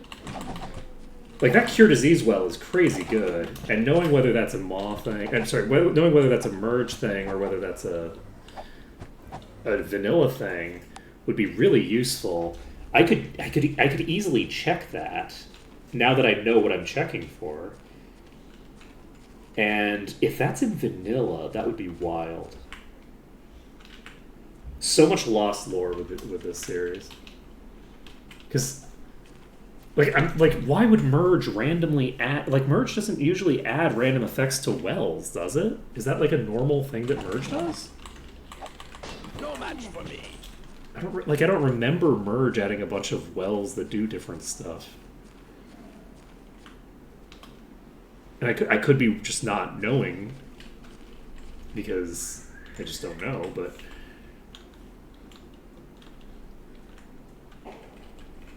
I think it might be vanilla. I think that might be a vanilla thing. And if it's vanilla, then nobody knew about it. I'm sure somebody knew about it. Right? But, like, I think that very few people probably know about that well if it's in vanilla. And again, that is if. We don't know for sure. But we do know that it's not a maw change.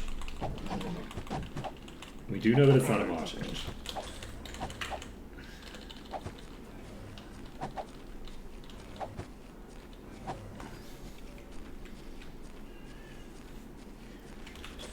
Okay, we got some more ore here. Go ahead and fight this thing eventually. There we go. And we've cleared out this exterior area. I'm really looking forward to finishing up. I'm really looking forward to finishing this up. No match for me. Basically getting the other zones done so that I can go into Castle Rathia, because those are going to be such high-level enemies. I think it's going to be a fun and exciting challenge to, like, jump into. And it's also going to be, like, a crazy huge boost to my bolster. I think I'm probably going to get 2 or 3 levels in there. And let's see.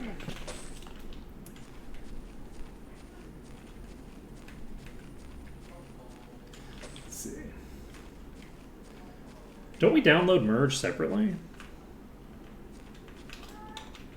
In the I think the...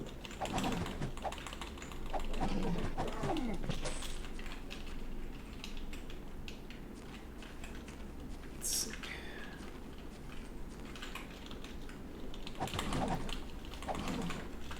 It's also very funny how little I know about the modding scene. It really wasn't until I did the Chaos Conspiracy a long time ago, but it really wasn't until, and I played Merge but didn't finish it a long time ago as well, and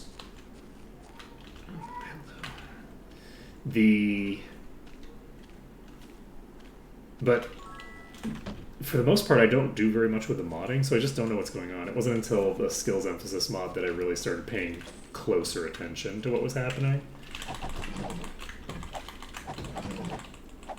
That was such a good time. It felt so refreshing. Like if it was like a legitimate like, oh, this is like refreshing my interest.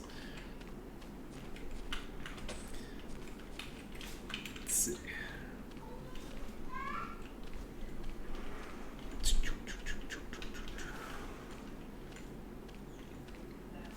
I'm gonna have to look up what these different mod branches are.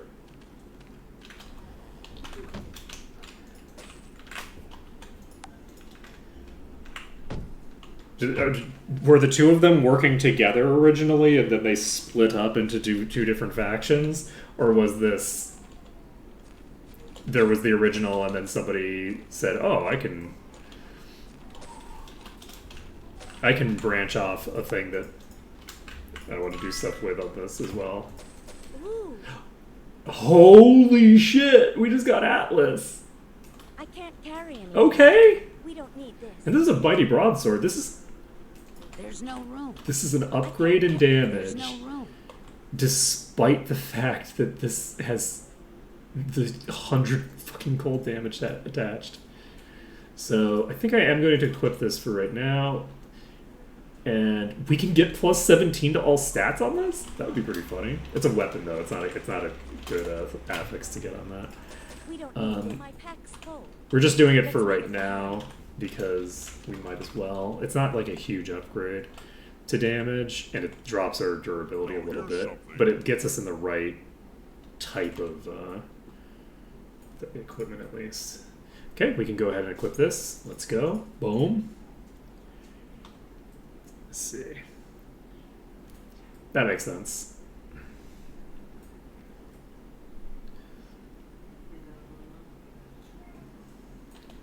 Did basically Rodril just make the basically like finish what they intended to do with the mod, and then it was like and then someone else branched off their own thing to do additional changes beyond that, or were they both simultaneously working on the branches? Doesn't really matter. I'm just I'm just curious. Let's see here. I think did we fit? Wait, are we done? I think we might be done. Oh shit. Let's go. All right, we finished. Do a little bit of celebratory playing of the instruments.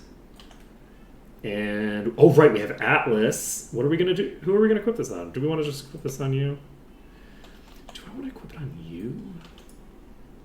My pack's Probably not, right? I don't want to equip it on the character who has... I don't want to lower the durability on a character that already has low durability. I could put it on you, and that would give a huge boost to your DPS. But you also don't do that much damage. Your damage is kind of garbage. So like if I give a 10% damage boost to you, that's more damage than a 30% damage boost to them. I'm going to go ahead and equip this. Let's take a look here. This would also increase your power, but let's do it. Oh, this has regenerated SP over time. I'm not going to make it. Oh, yeah, that makes sense. Yeah, that's a very common story with modding. And I think it's great. It's very cool when a project completes and then someone else says, "Oh, this is a cool project. Can I build off of this and make something a little bit different to what you're going for?" And then they make a little bit another project that does its own thing, has a little bit of a different creative vision, and I really appreciate that about the modding community. Imagine the world we could live in if people could do that with all things. The life we could lead without intellectual property nonsense. But that would require abolishing capitalism. You can't just abolish copyright law without making fundamental shifts to the way that that people, go about their lives. Because you need people to be able to professionally make things, or to not need to have a profession and just be a hobbyist who does a really cool project because they feel like it. Let's see here. So, I think we're pretty much done here. I don't remember if I don't think there's anything up on these cliffs, right? There isn't like a challenge thing up on top of the Griffin area, right?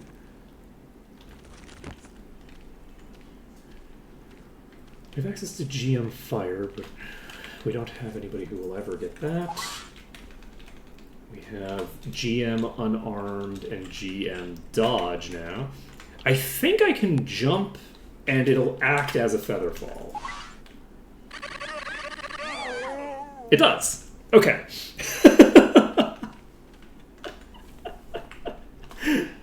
It does in fact act as a Featherfall, except it doesn't turn off the screams. But other than the screaming, it's the same thing. So I think we're done here. We've triggered the shrine. We've cleared the enemies. We've done all the stuff. Our next zone is going to be one of the two places. Do we want to do the temple, or do we want to do the wolf den?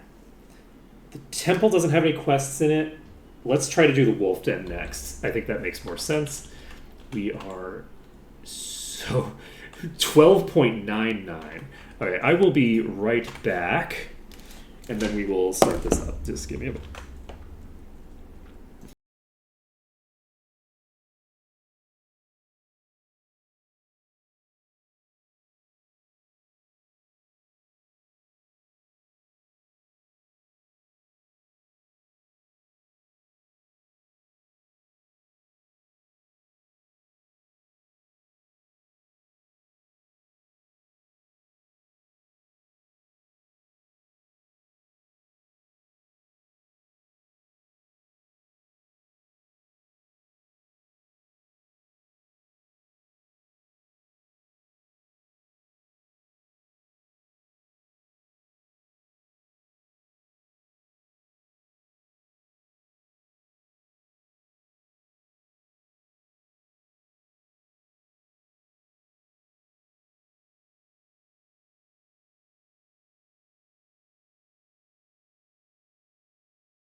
I wasn't making this. I return. Alright, so we have about an hour left. What is happening here? Why am I getting... What are you doing? Google's doing something weird over there. Alright, how are we doing here? Are we... Let me take a look and make sure that I don't have a notification that I went disconnected while I was gone. I do not. And I think we are set. So we're basically done with Arathia for now. And we can pop it. Wow, this is going to be such a huge difference. So we're going to be entering each area with full resources instead of with none. That's crazy. Let's see. We also have picked up the Cavalier quest. We're not going to be able to use that for a long time, but we've got it. We cannot go to Harmondale this way. It's Talia's west, so does this give us... No. Alright, so we're going to pop over. We're going to grab food. And then we'll just walk over to Harmondale and get... Well, we might be able to... No, we can't swim to Harmondale, unfortunately. Yes, taking a boat is swimming to me. These are the same thing for me. I know a lot about boats. I'm very familiar with them. I know all about boats. I actually lived on the ocean. I lived on a boat for like 2 years of my life, actually. I know quite a bit about boats compared to your average person. Can I help you with anything? This is definitely me feigning incompetence. Feigning an incompetent person, feigning competence is what I'm doing right now. We have multiple levels of deception in play. I'm certainly not an expert on, nautical matters, but I'm way more knowledgeable than your average person.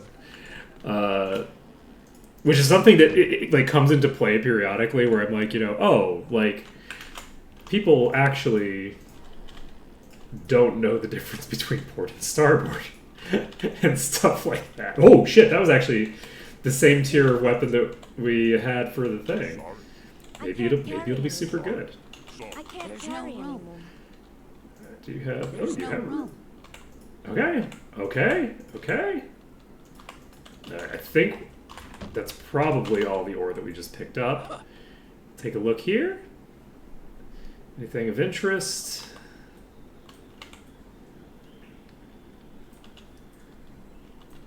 Junk. You say junk. It's why would you say junk?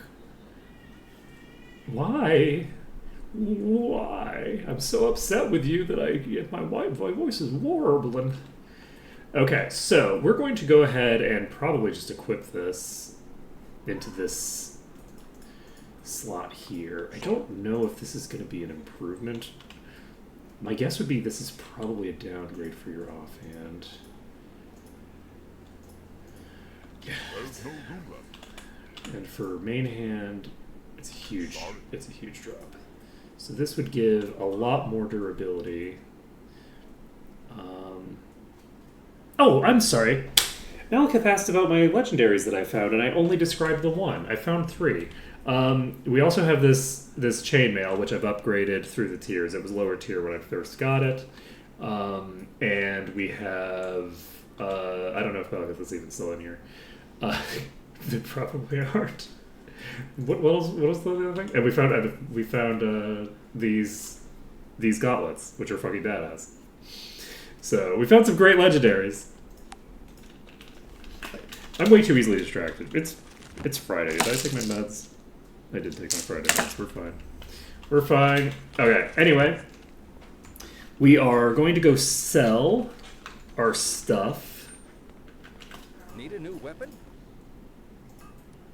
I don't think I need this. I don't think I need any of this bullshit that I just made. All set. With that, I don't think I need this two-hander. It's pretty cool, but I don't think I need this two-hander because it's two-handed and I'm not using a two-handed weapon.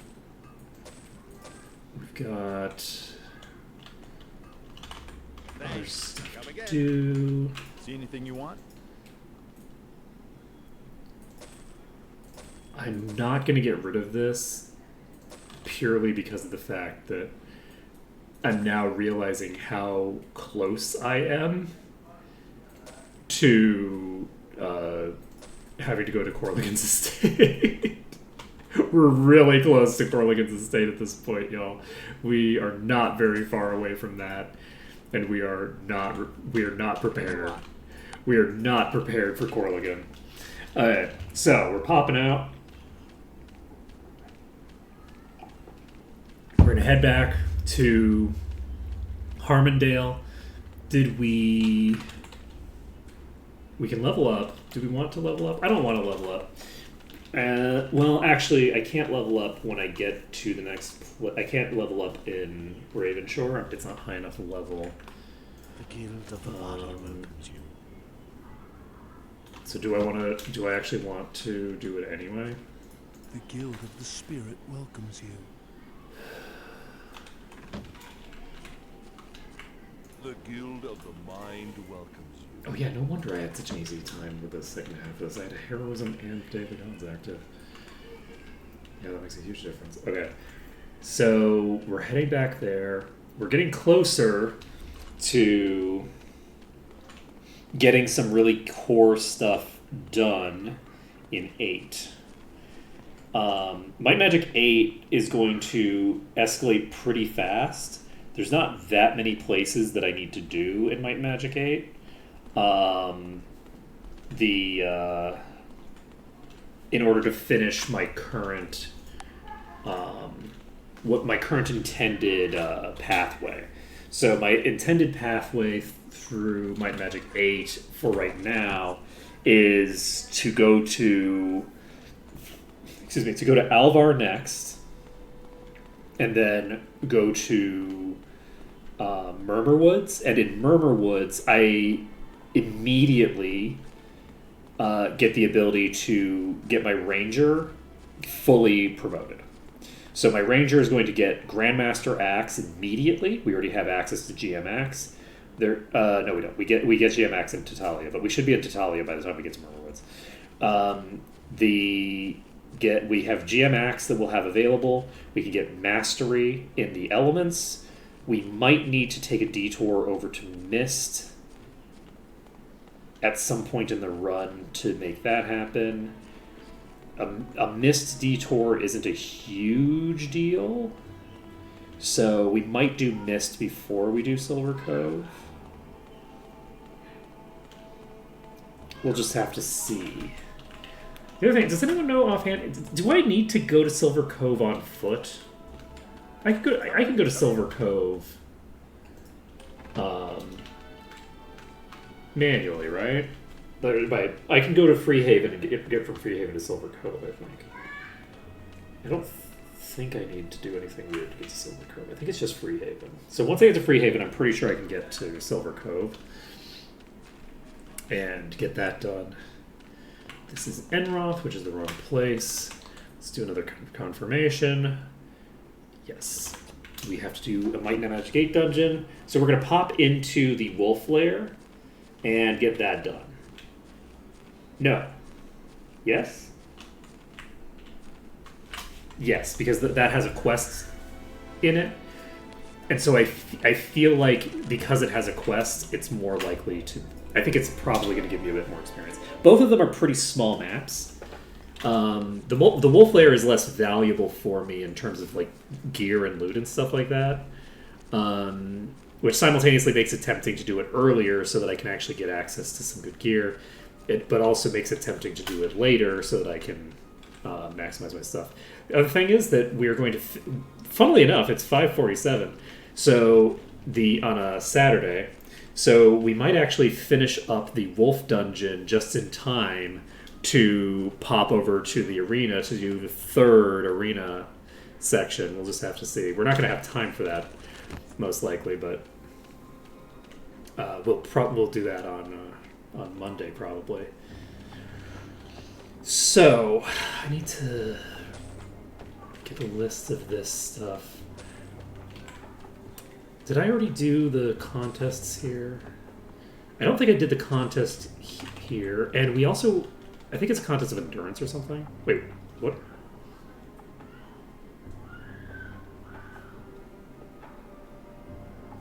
Oh, you're diseased and cursed. Why are you diseased and cursed? When did this happen?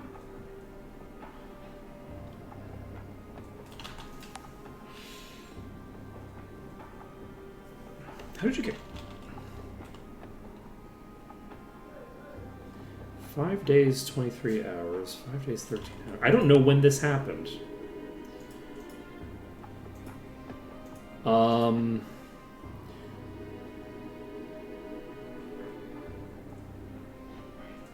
13 hours? What the fuck happened? This was... No, because I didn't take any travel time from Harmondale. So... I am in trouble. I have a character who's permanently cursed. Because I am just an idiot. And the disease I can deal with, the curse I cannot. Shit, I don't have an option to handle this because I've traveled twice and I didn't save when I finished Arathia. Oh, shit. Ooh, I well and truly fucked myself here. Oh, shit. How did I not notice this? Oh, boy. Because we cannot cure curse. Not yet. Well, we can eventually. We can eventually get remove curse, but that's going to be... Oh, shit. Oh, man, did we fuck ourselves. That is bad. Oh, that's bad. Oh, that's so bad. How did that even happen? I don't know what even cursed me. Curse is a very, very bad status effect. That is... This is going to have my damage. On my primary damage dealer. Right? Like, this is a big deal. The fact that I've lost... Oh, man. I don't know what I'm going to do about this. So, oh, shit. I can't reload back to fucking danger. That would be an insane thing to do.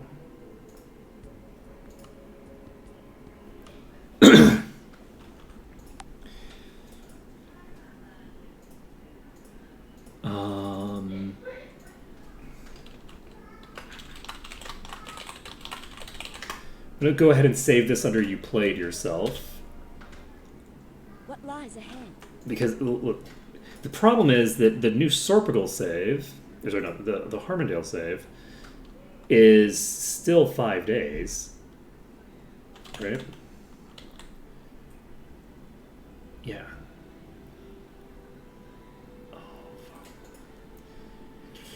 That's such a huge deal. I don't know how I missed that. And I have fully saved over everything that I have from Arathia. I didn't make any danger saves in Arathia. I didn't make any dungeon saves in Arathia. I don't have any secondary saves to fall back on. Fuck me. Ooh, that's bad. Ooh, that's bad. You know? This run was going very... Come on, let's go in. Not cursed. And... we're going to be a little cursed for a while. This is a big issue.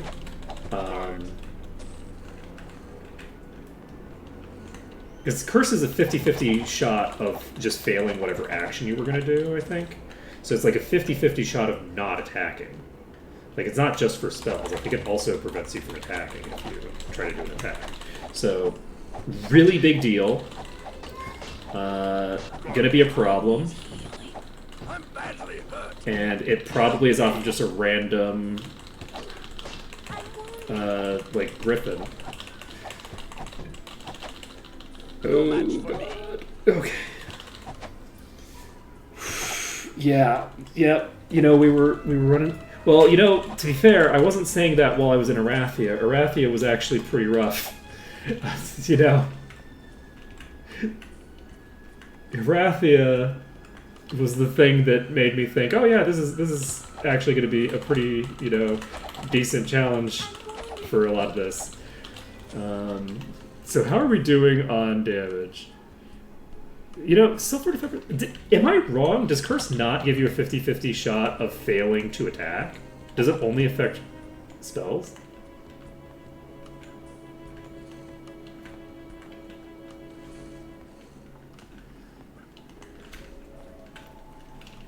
If it only affects spells, this is actually fine. Okay, we're diseased, but that's fine. We know how to cure that. I thought it was both, but if it's only spells, then we're actually fully golden. If it's only spells, then this is a, you know, this is a melee character. I don't need to care if they get cursed. If they can't cast a spell 50% of the time, who cares? They don't really cast any. Okay. Now they could be if I was using their spell-like abilities, but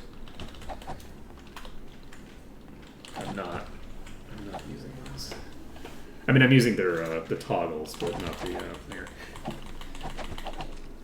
And it's not a big deal if a toggle fails to activate. Okay, we might actually be fine.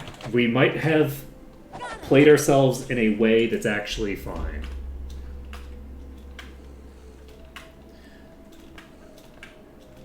Okay, got one extra. This is going to be so much easier than it was the other time. How are they, by the way? These are level 32.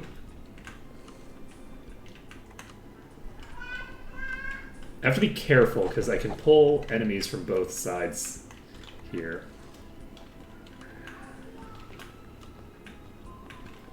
Go. This is a pack leader.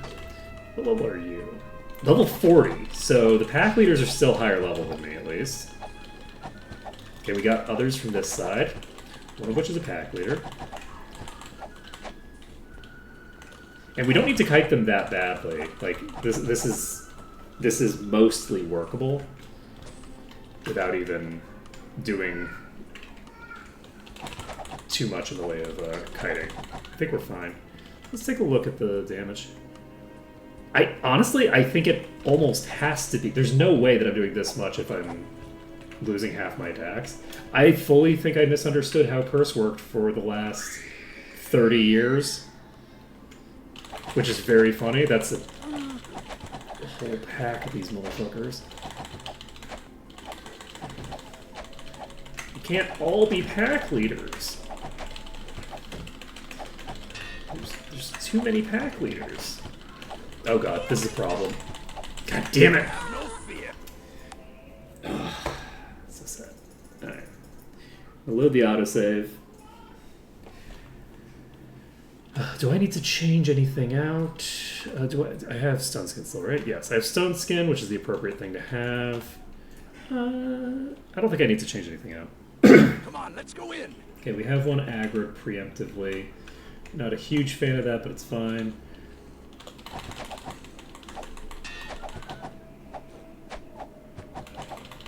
We got it. And doing this will allow us to finish the wolf quest that we partially completed just now.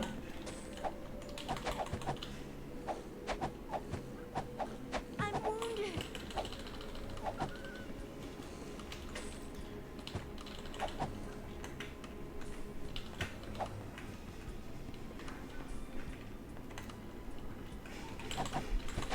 Okay, unfortunately we wasted some important attacks on this.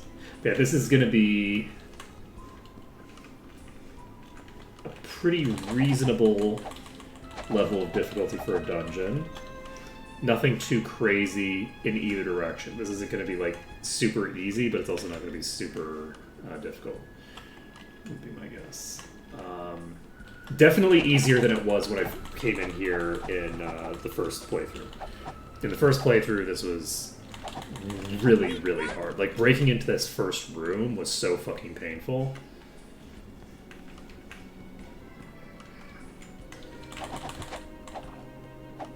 Yes. So the fact that it's not that painful to break into the initial room speaks volumes to how much more powerful I am relative to these than I was the first time.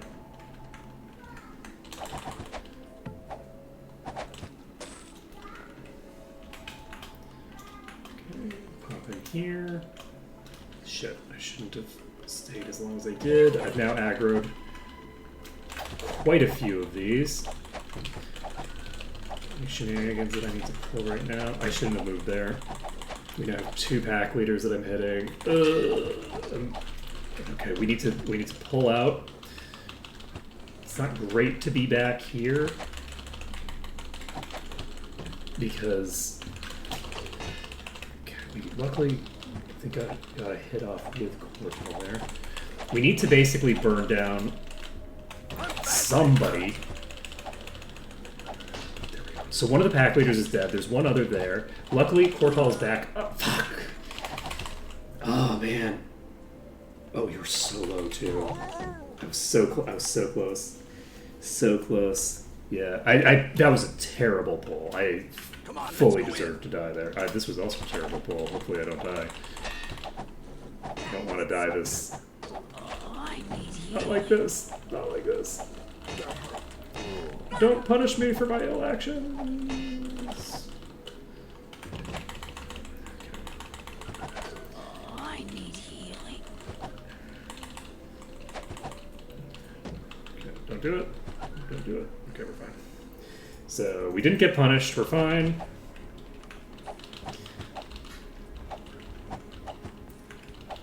Okay. This one probably will just come right in, and it will have a friend coming as well. Mid-tier should be fine. That is a pack leader and a yearling, so... I think this corner is better than pulling them all the way back in because they fall down the slope behind the line of sight. So this is a pretty good corner, I think, to fight in if we get an overwhelming number of them, especially since some of them get just fully stuck.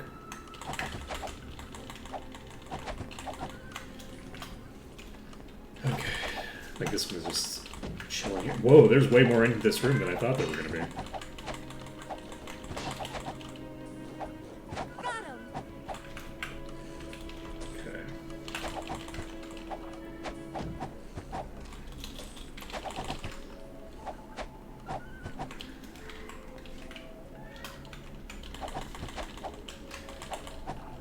But yeah, luckily as well, we have the cure disease thing. Oh my god, why? Why are you like this? What just happened? Oh god, this polar pack leader is a problem. Oh, I'm definitely dying. There's no shot. No shot. I don't know how I pulled that many mobs. Just all of a sudden, there's like a billion of them. Looks like this one's out. Okay, this is a problem. A lot of these were pre-pulled, which is not my fault. But not all of them are pre-pulled. Some of these I pulled. That's a boss. So we have an exploding pack leader and a normal pack leader at the same time in a giant pack at the very entrance where I can't leave without pulling a billion enemies. I should have probably just tried to see what would happen if I just tried to beat them both down, but I don't think it would have been possible. Look at the fucking ads we're getting already. Wild. We got it. Yeah, these are not supposed to be pulling like this. This is fully one of those situations where the Looks like this one's the out. way that the game loads things in when you reload the game, for some reason, mishandles the like AI activation. So a bunch of random enemies will have their they're like themselves activated when you enter the zone. It's a very weird thing that's tied into reloading that probably I could like clean the cache by like exiting the game entirely. Maybe even just by exiting to the main menu. I'm not sure, but either way, it makes it really rough because for this particular dungeon, everything is basically like right near the entrance. So when that happens, you're triggering. Wow, what timing? Okay, the pack leader like got in right as it was, right as I had just finished the attack chain on the yearling.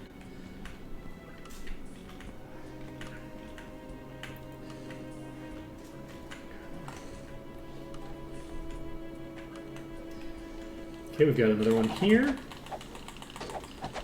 We got it.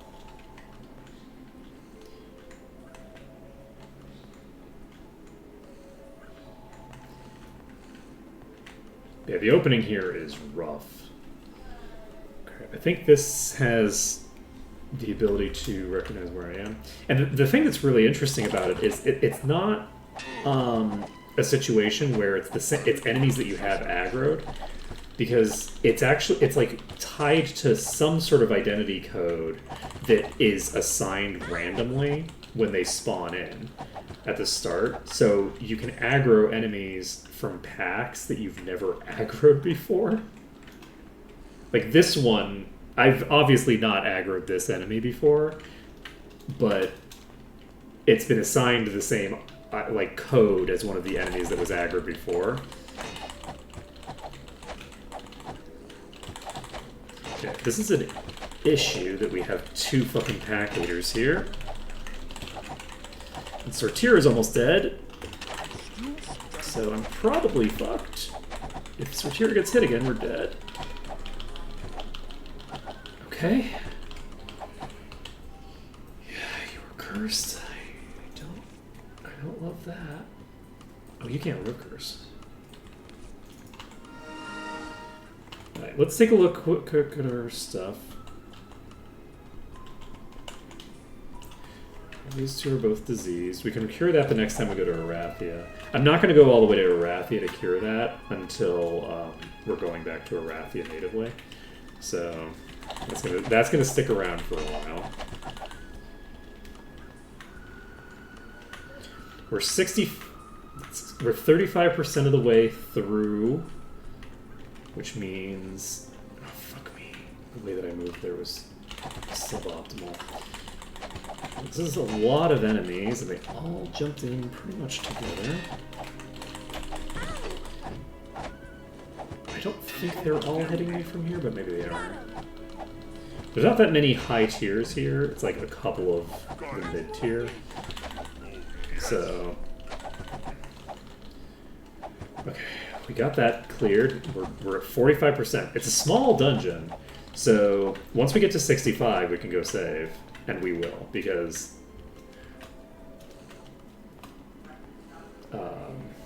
we're worth it. Our progress is worth saving.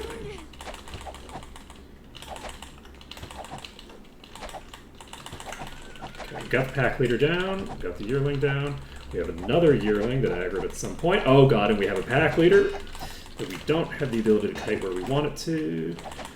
I think we can kite safely in this room. Oh god. Okay. Well, the problem is that Sortira right now is tanky enough to survive a hit consistently, but is at a value where if they take 2 hits in a row, they are almost definitely going to just be killed outright. And I don't have any fast ways to pull myself out of that. We don't have any good healing options. We just have kind of garbage healing options.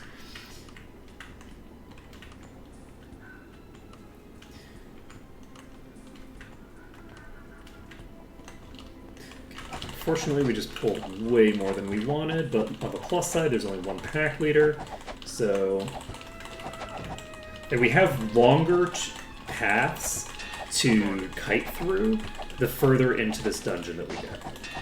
So the further into the dungeon we get, the easier it gets to just kite them the amount that we need to kite them to clear them out. They don't have a ton of HP, but they have too much HP for me to burn down easily while I'm trying to just brute force through their damage.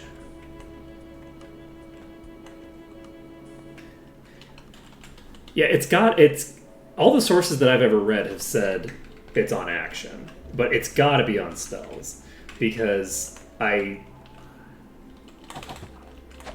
absolutely not failing half of my attacks. Monsters are weakened and can no longer resurrect. We can actually walk out whenever we want, and we might need to do that right now. I was thinking we'd clear this. And yep, we're gonna leave. We're not gonna get out, are we? Okay. Sortira is pretty healthy. That is a greater were rat, though. This could potentially just, like, give me. We got the greater? Okay. We're fine? Everything's fine. Everything is fine. We cleared you. We are going to walk out of here. Ah, come on. And save the game. Let's go. So, this is a surprisingly difficult dungeon, actually. Like, this dungeon, we are, like, closer to it in level, probably, than we would be natively. Maybe not. Maybe we are about the same level as it when we get here normally. But, like, this is a hard dungeon. This is level 40. So we have a level 40 Packmaster, which we clear out. They have a couple wolves in here, and that is going to aggro them immediately.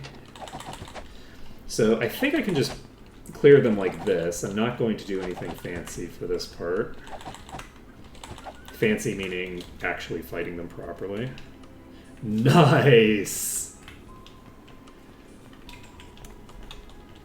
You know, this has been a good week for Oracle Orbs. This is definitely a good time.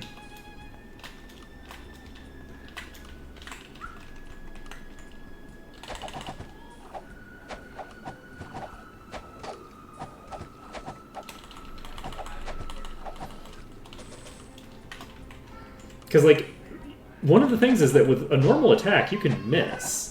So I could easily see someone thinking, like, that the curse is making them fail their attack. But there's, like, a specific... When you fizzle a spell, there's, like, a specific animation that's tied to the action failing that does not play when you fail... When you, like... It doesn't play at all if you're just attacking. Very sad. Well, I mean, is this on a solo run? Ow.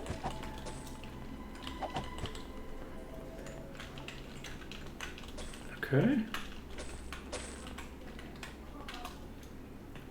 So who else is here? Oh god, is that a boss? Yep. Badly hurt. Oh god, well... This is gonna end badly for me.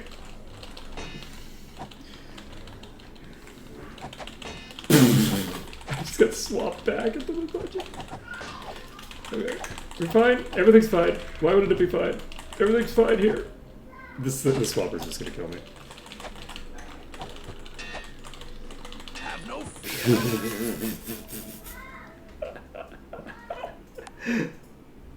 Well, it's a good thing that we didn't try to do that without walking out to save, huh? Unfortunately, I do need to re-clear these. Let's see.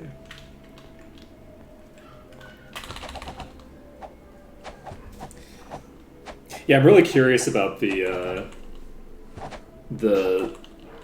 way that spells scale over the course of the game.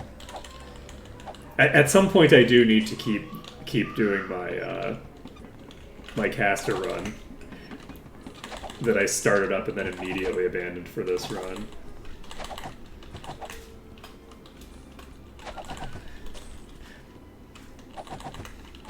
It might be fun to do maybe like a caster solo run too.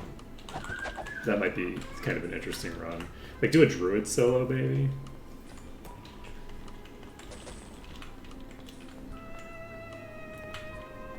Okay, we're actually in the green in some parts of the dungeon now, which is kind of cool. Yeah, let's go ahead and save right here. We don't need to leave the dungeon to save. The food cost is irrelevant to us right now, so let's save under dungeon. I also saved under test. I should have saved under dungeon. Mistakes were made. Oh man. So yeah, I thought that I had really boned myself with that curse. I was really concerned, but it does look like. Okay, I don't know who I aggroed, but I think I've aggroed more than I'd like. I require assistance. Okay, yep, that's concerning. Do we want to pull them to a weird location this time? Or do we want to just... Because we've got a pretty bad setup right now. But, you know, there are...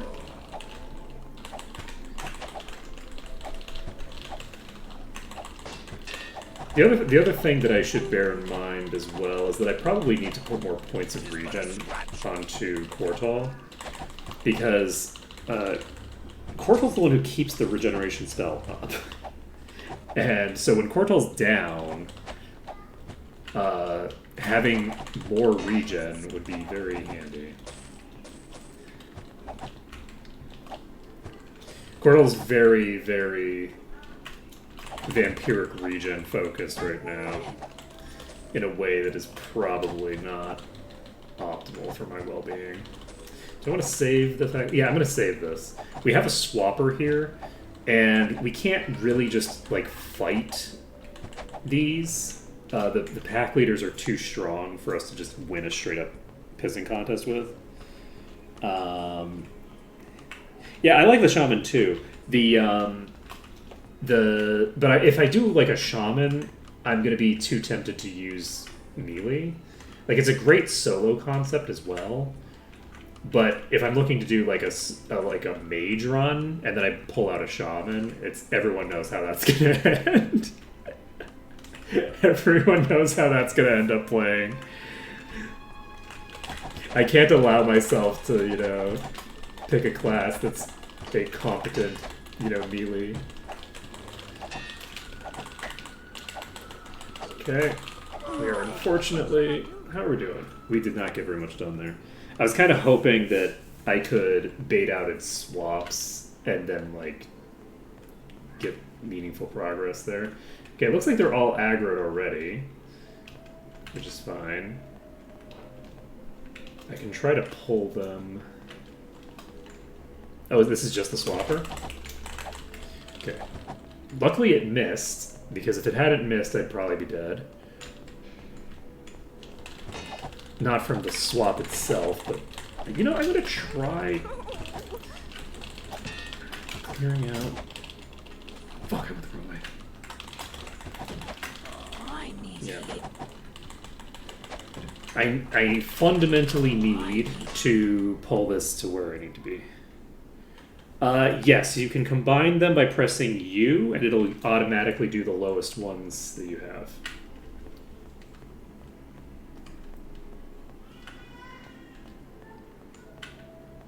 So you have to press it twice. And then it'll show up on your cursor, I believe.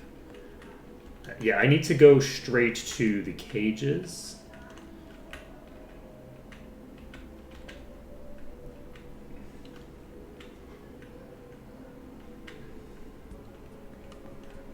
Did I get all of them? Yes. I got the one that's important.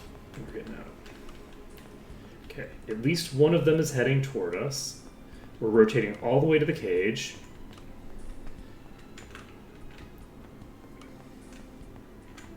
We're gonna go stand inside the cage.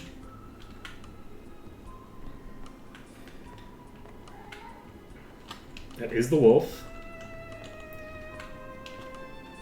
So basically our goal is to stay right there, get it to swap with us, and we can actually fight it from outside the cage. We can if we want, and we probably should do something like this, just because we can. Oh, hello. Luckily, the other two enemies involved are like lowest tier enemies, so I think we're fine here. Oh, I can just hit it like this? Alright. Yeah, this is a very... there's no reason for me to endanger myself here. I've gotten myself killed against this enemy a sufficient number of times, I think, at this point. Okay, so we cleared that out. And that is dungeon complete. We have cleared out the wolf den. I'm going to go ahead and save the game before we loot the place. You are cursed, so we should probably remove that. We don't need this. The Bone of Doom. I'm pretty sure it's more efficient if you can use the small one on an item. It's better to use the ones at a lower tier.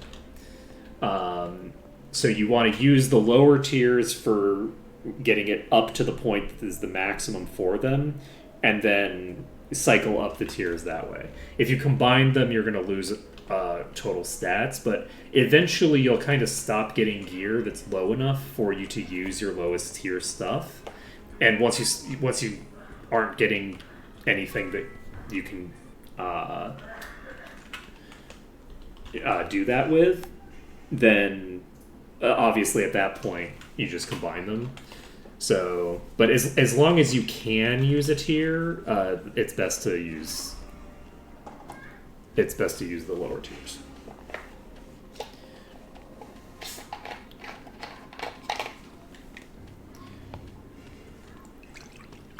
So we're gonna pop over and turn in this quest. And once we've done that, we can take a look at our experience gain and see what Might Magic 8 looks like. And what our bolster level is up to. And then that's probably going to be pretty much it. We will finish with one attempt on the arena, I think. That's what we'll do. That makes the most sense to me. It is Sunday.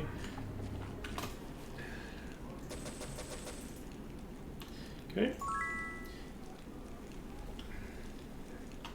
Alright. Cool beans. We're eligible for 38.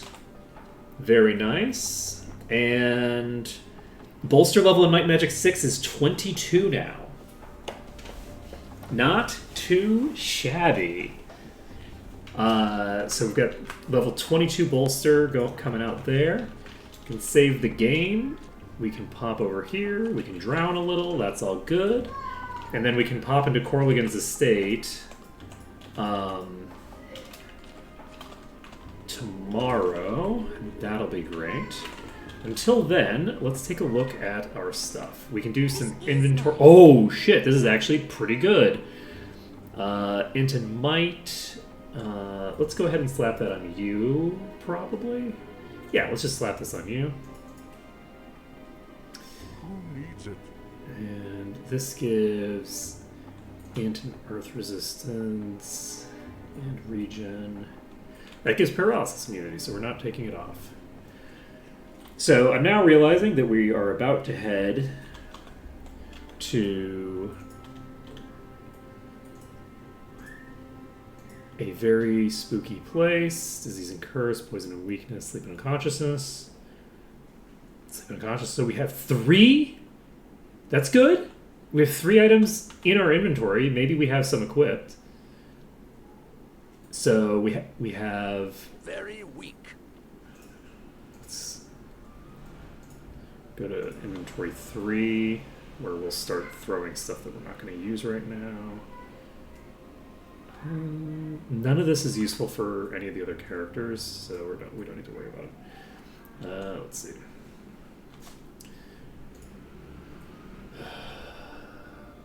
think we're gonna need this. This.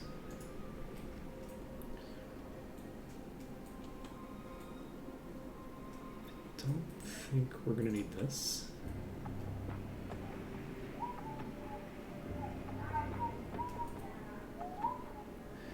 And we have access to crafting amethyst now, so we have the ability to get some stuff really, really beefy.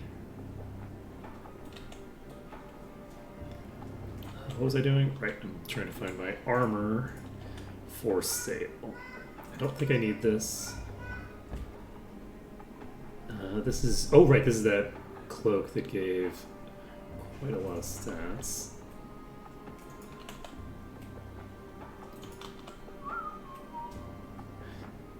That's a pretty big durability upgrade.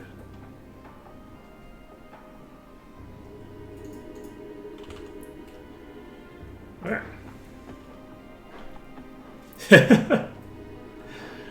Very sad.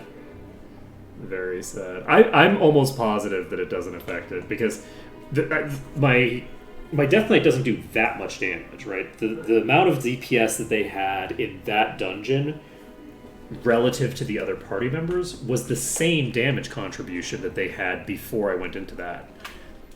Right? Like, and yeah, it is... With spell failure, it's like 50-50.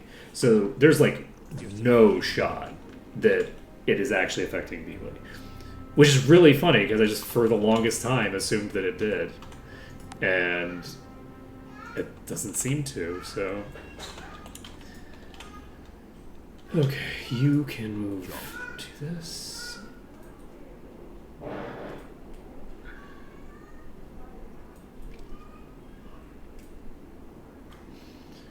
Okay.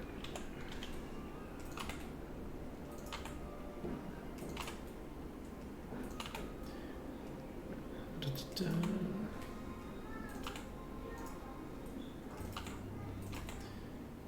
There's no room. Okay, so we've got this done. And I think I'm basically just going to wait until morning. Unfortunately, we do have disease on 4 people, so we are going to start out the arena in a weak position. I'm not expecting it to make much of a difference, though, just because Come back later. we're almost certainly going to be completely boned either way. I don't think we're going to be able to clear this. I think it's gonna scale enough to prevent What lies that. ahead? You know, so let's try this. This'll be fun. I'm just gonna start healing. We have these, which are level 28.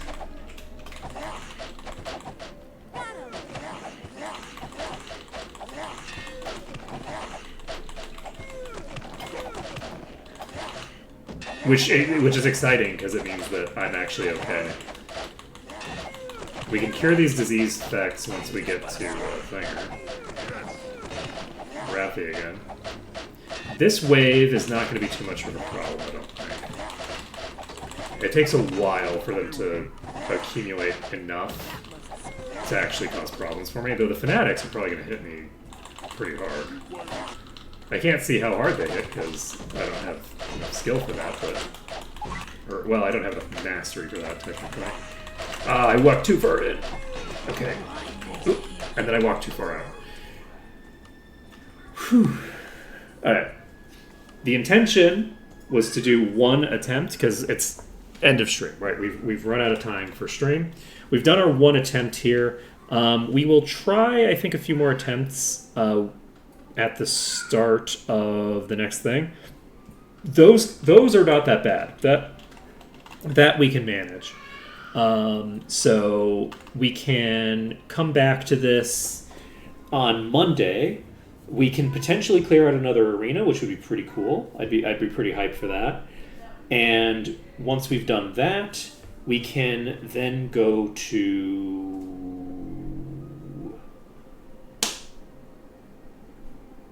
someplace.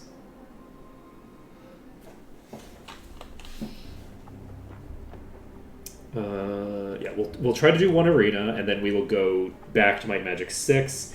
Oh god, we're doing Corligan's Estate.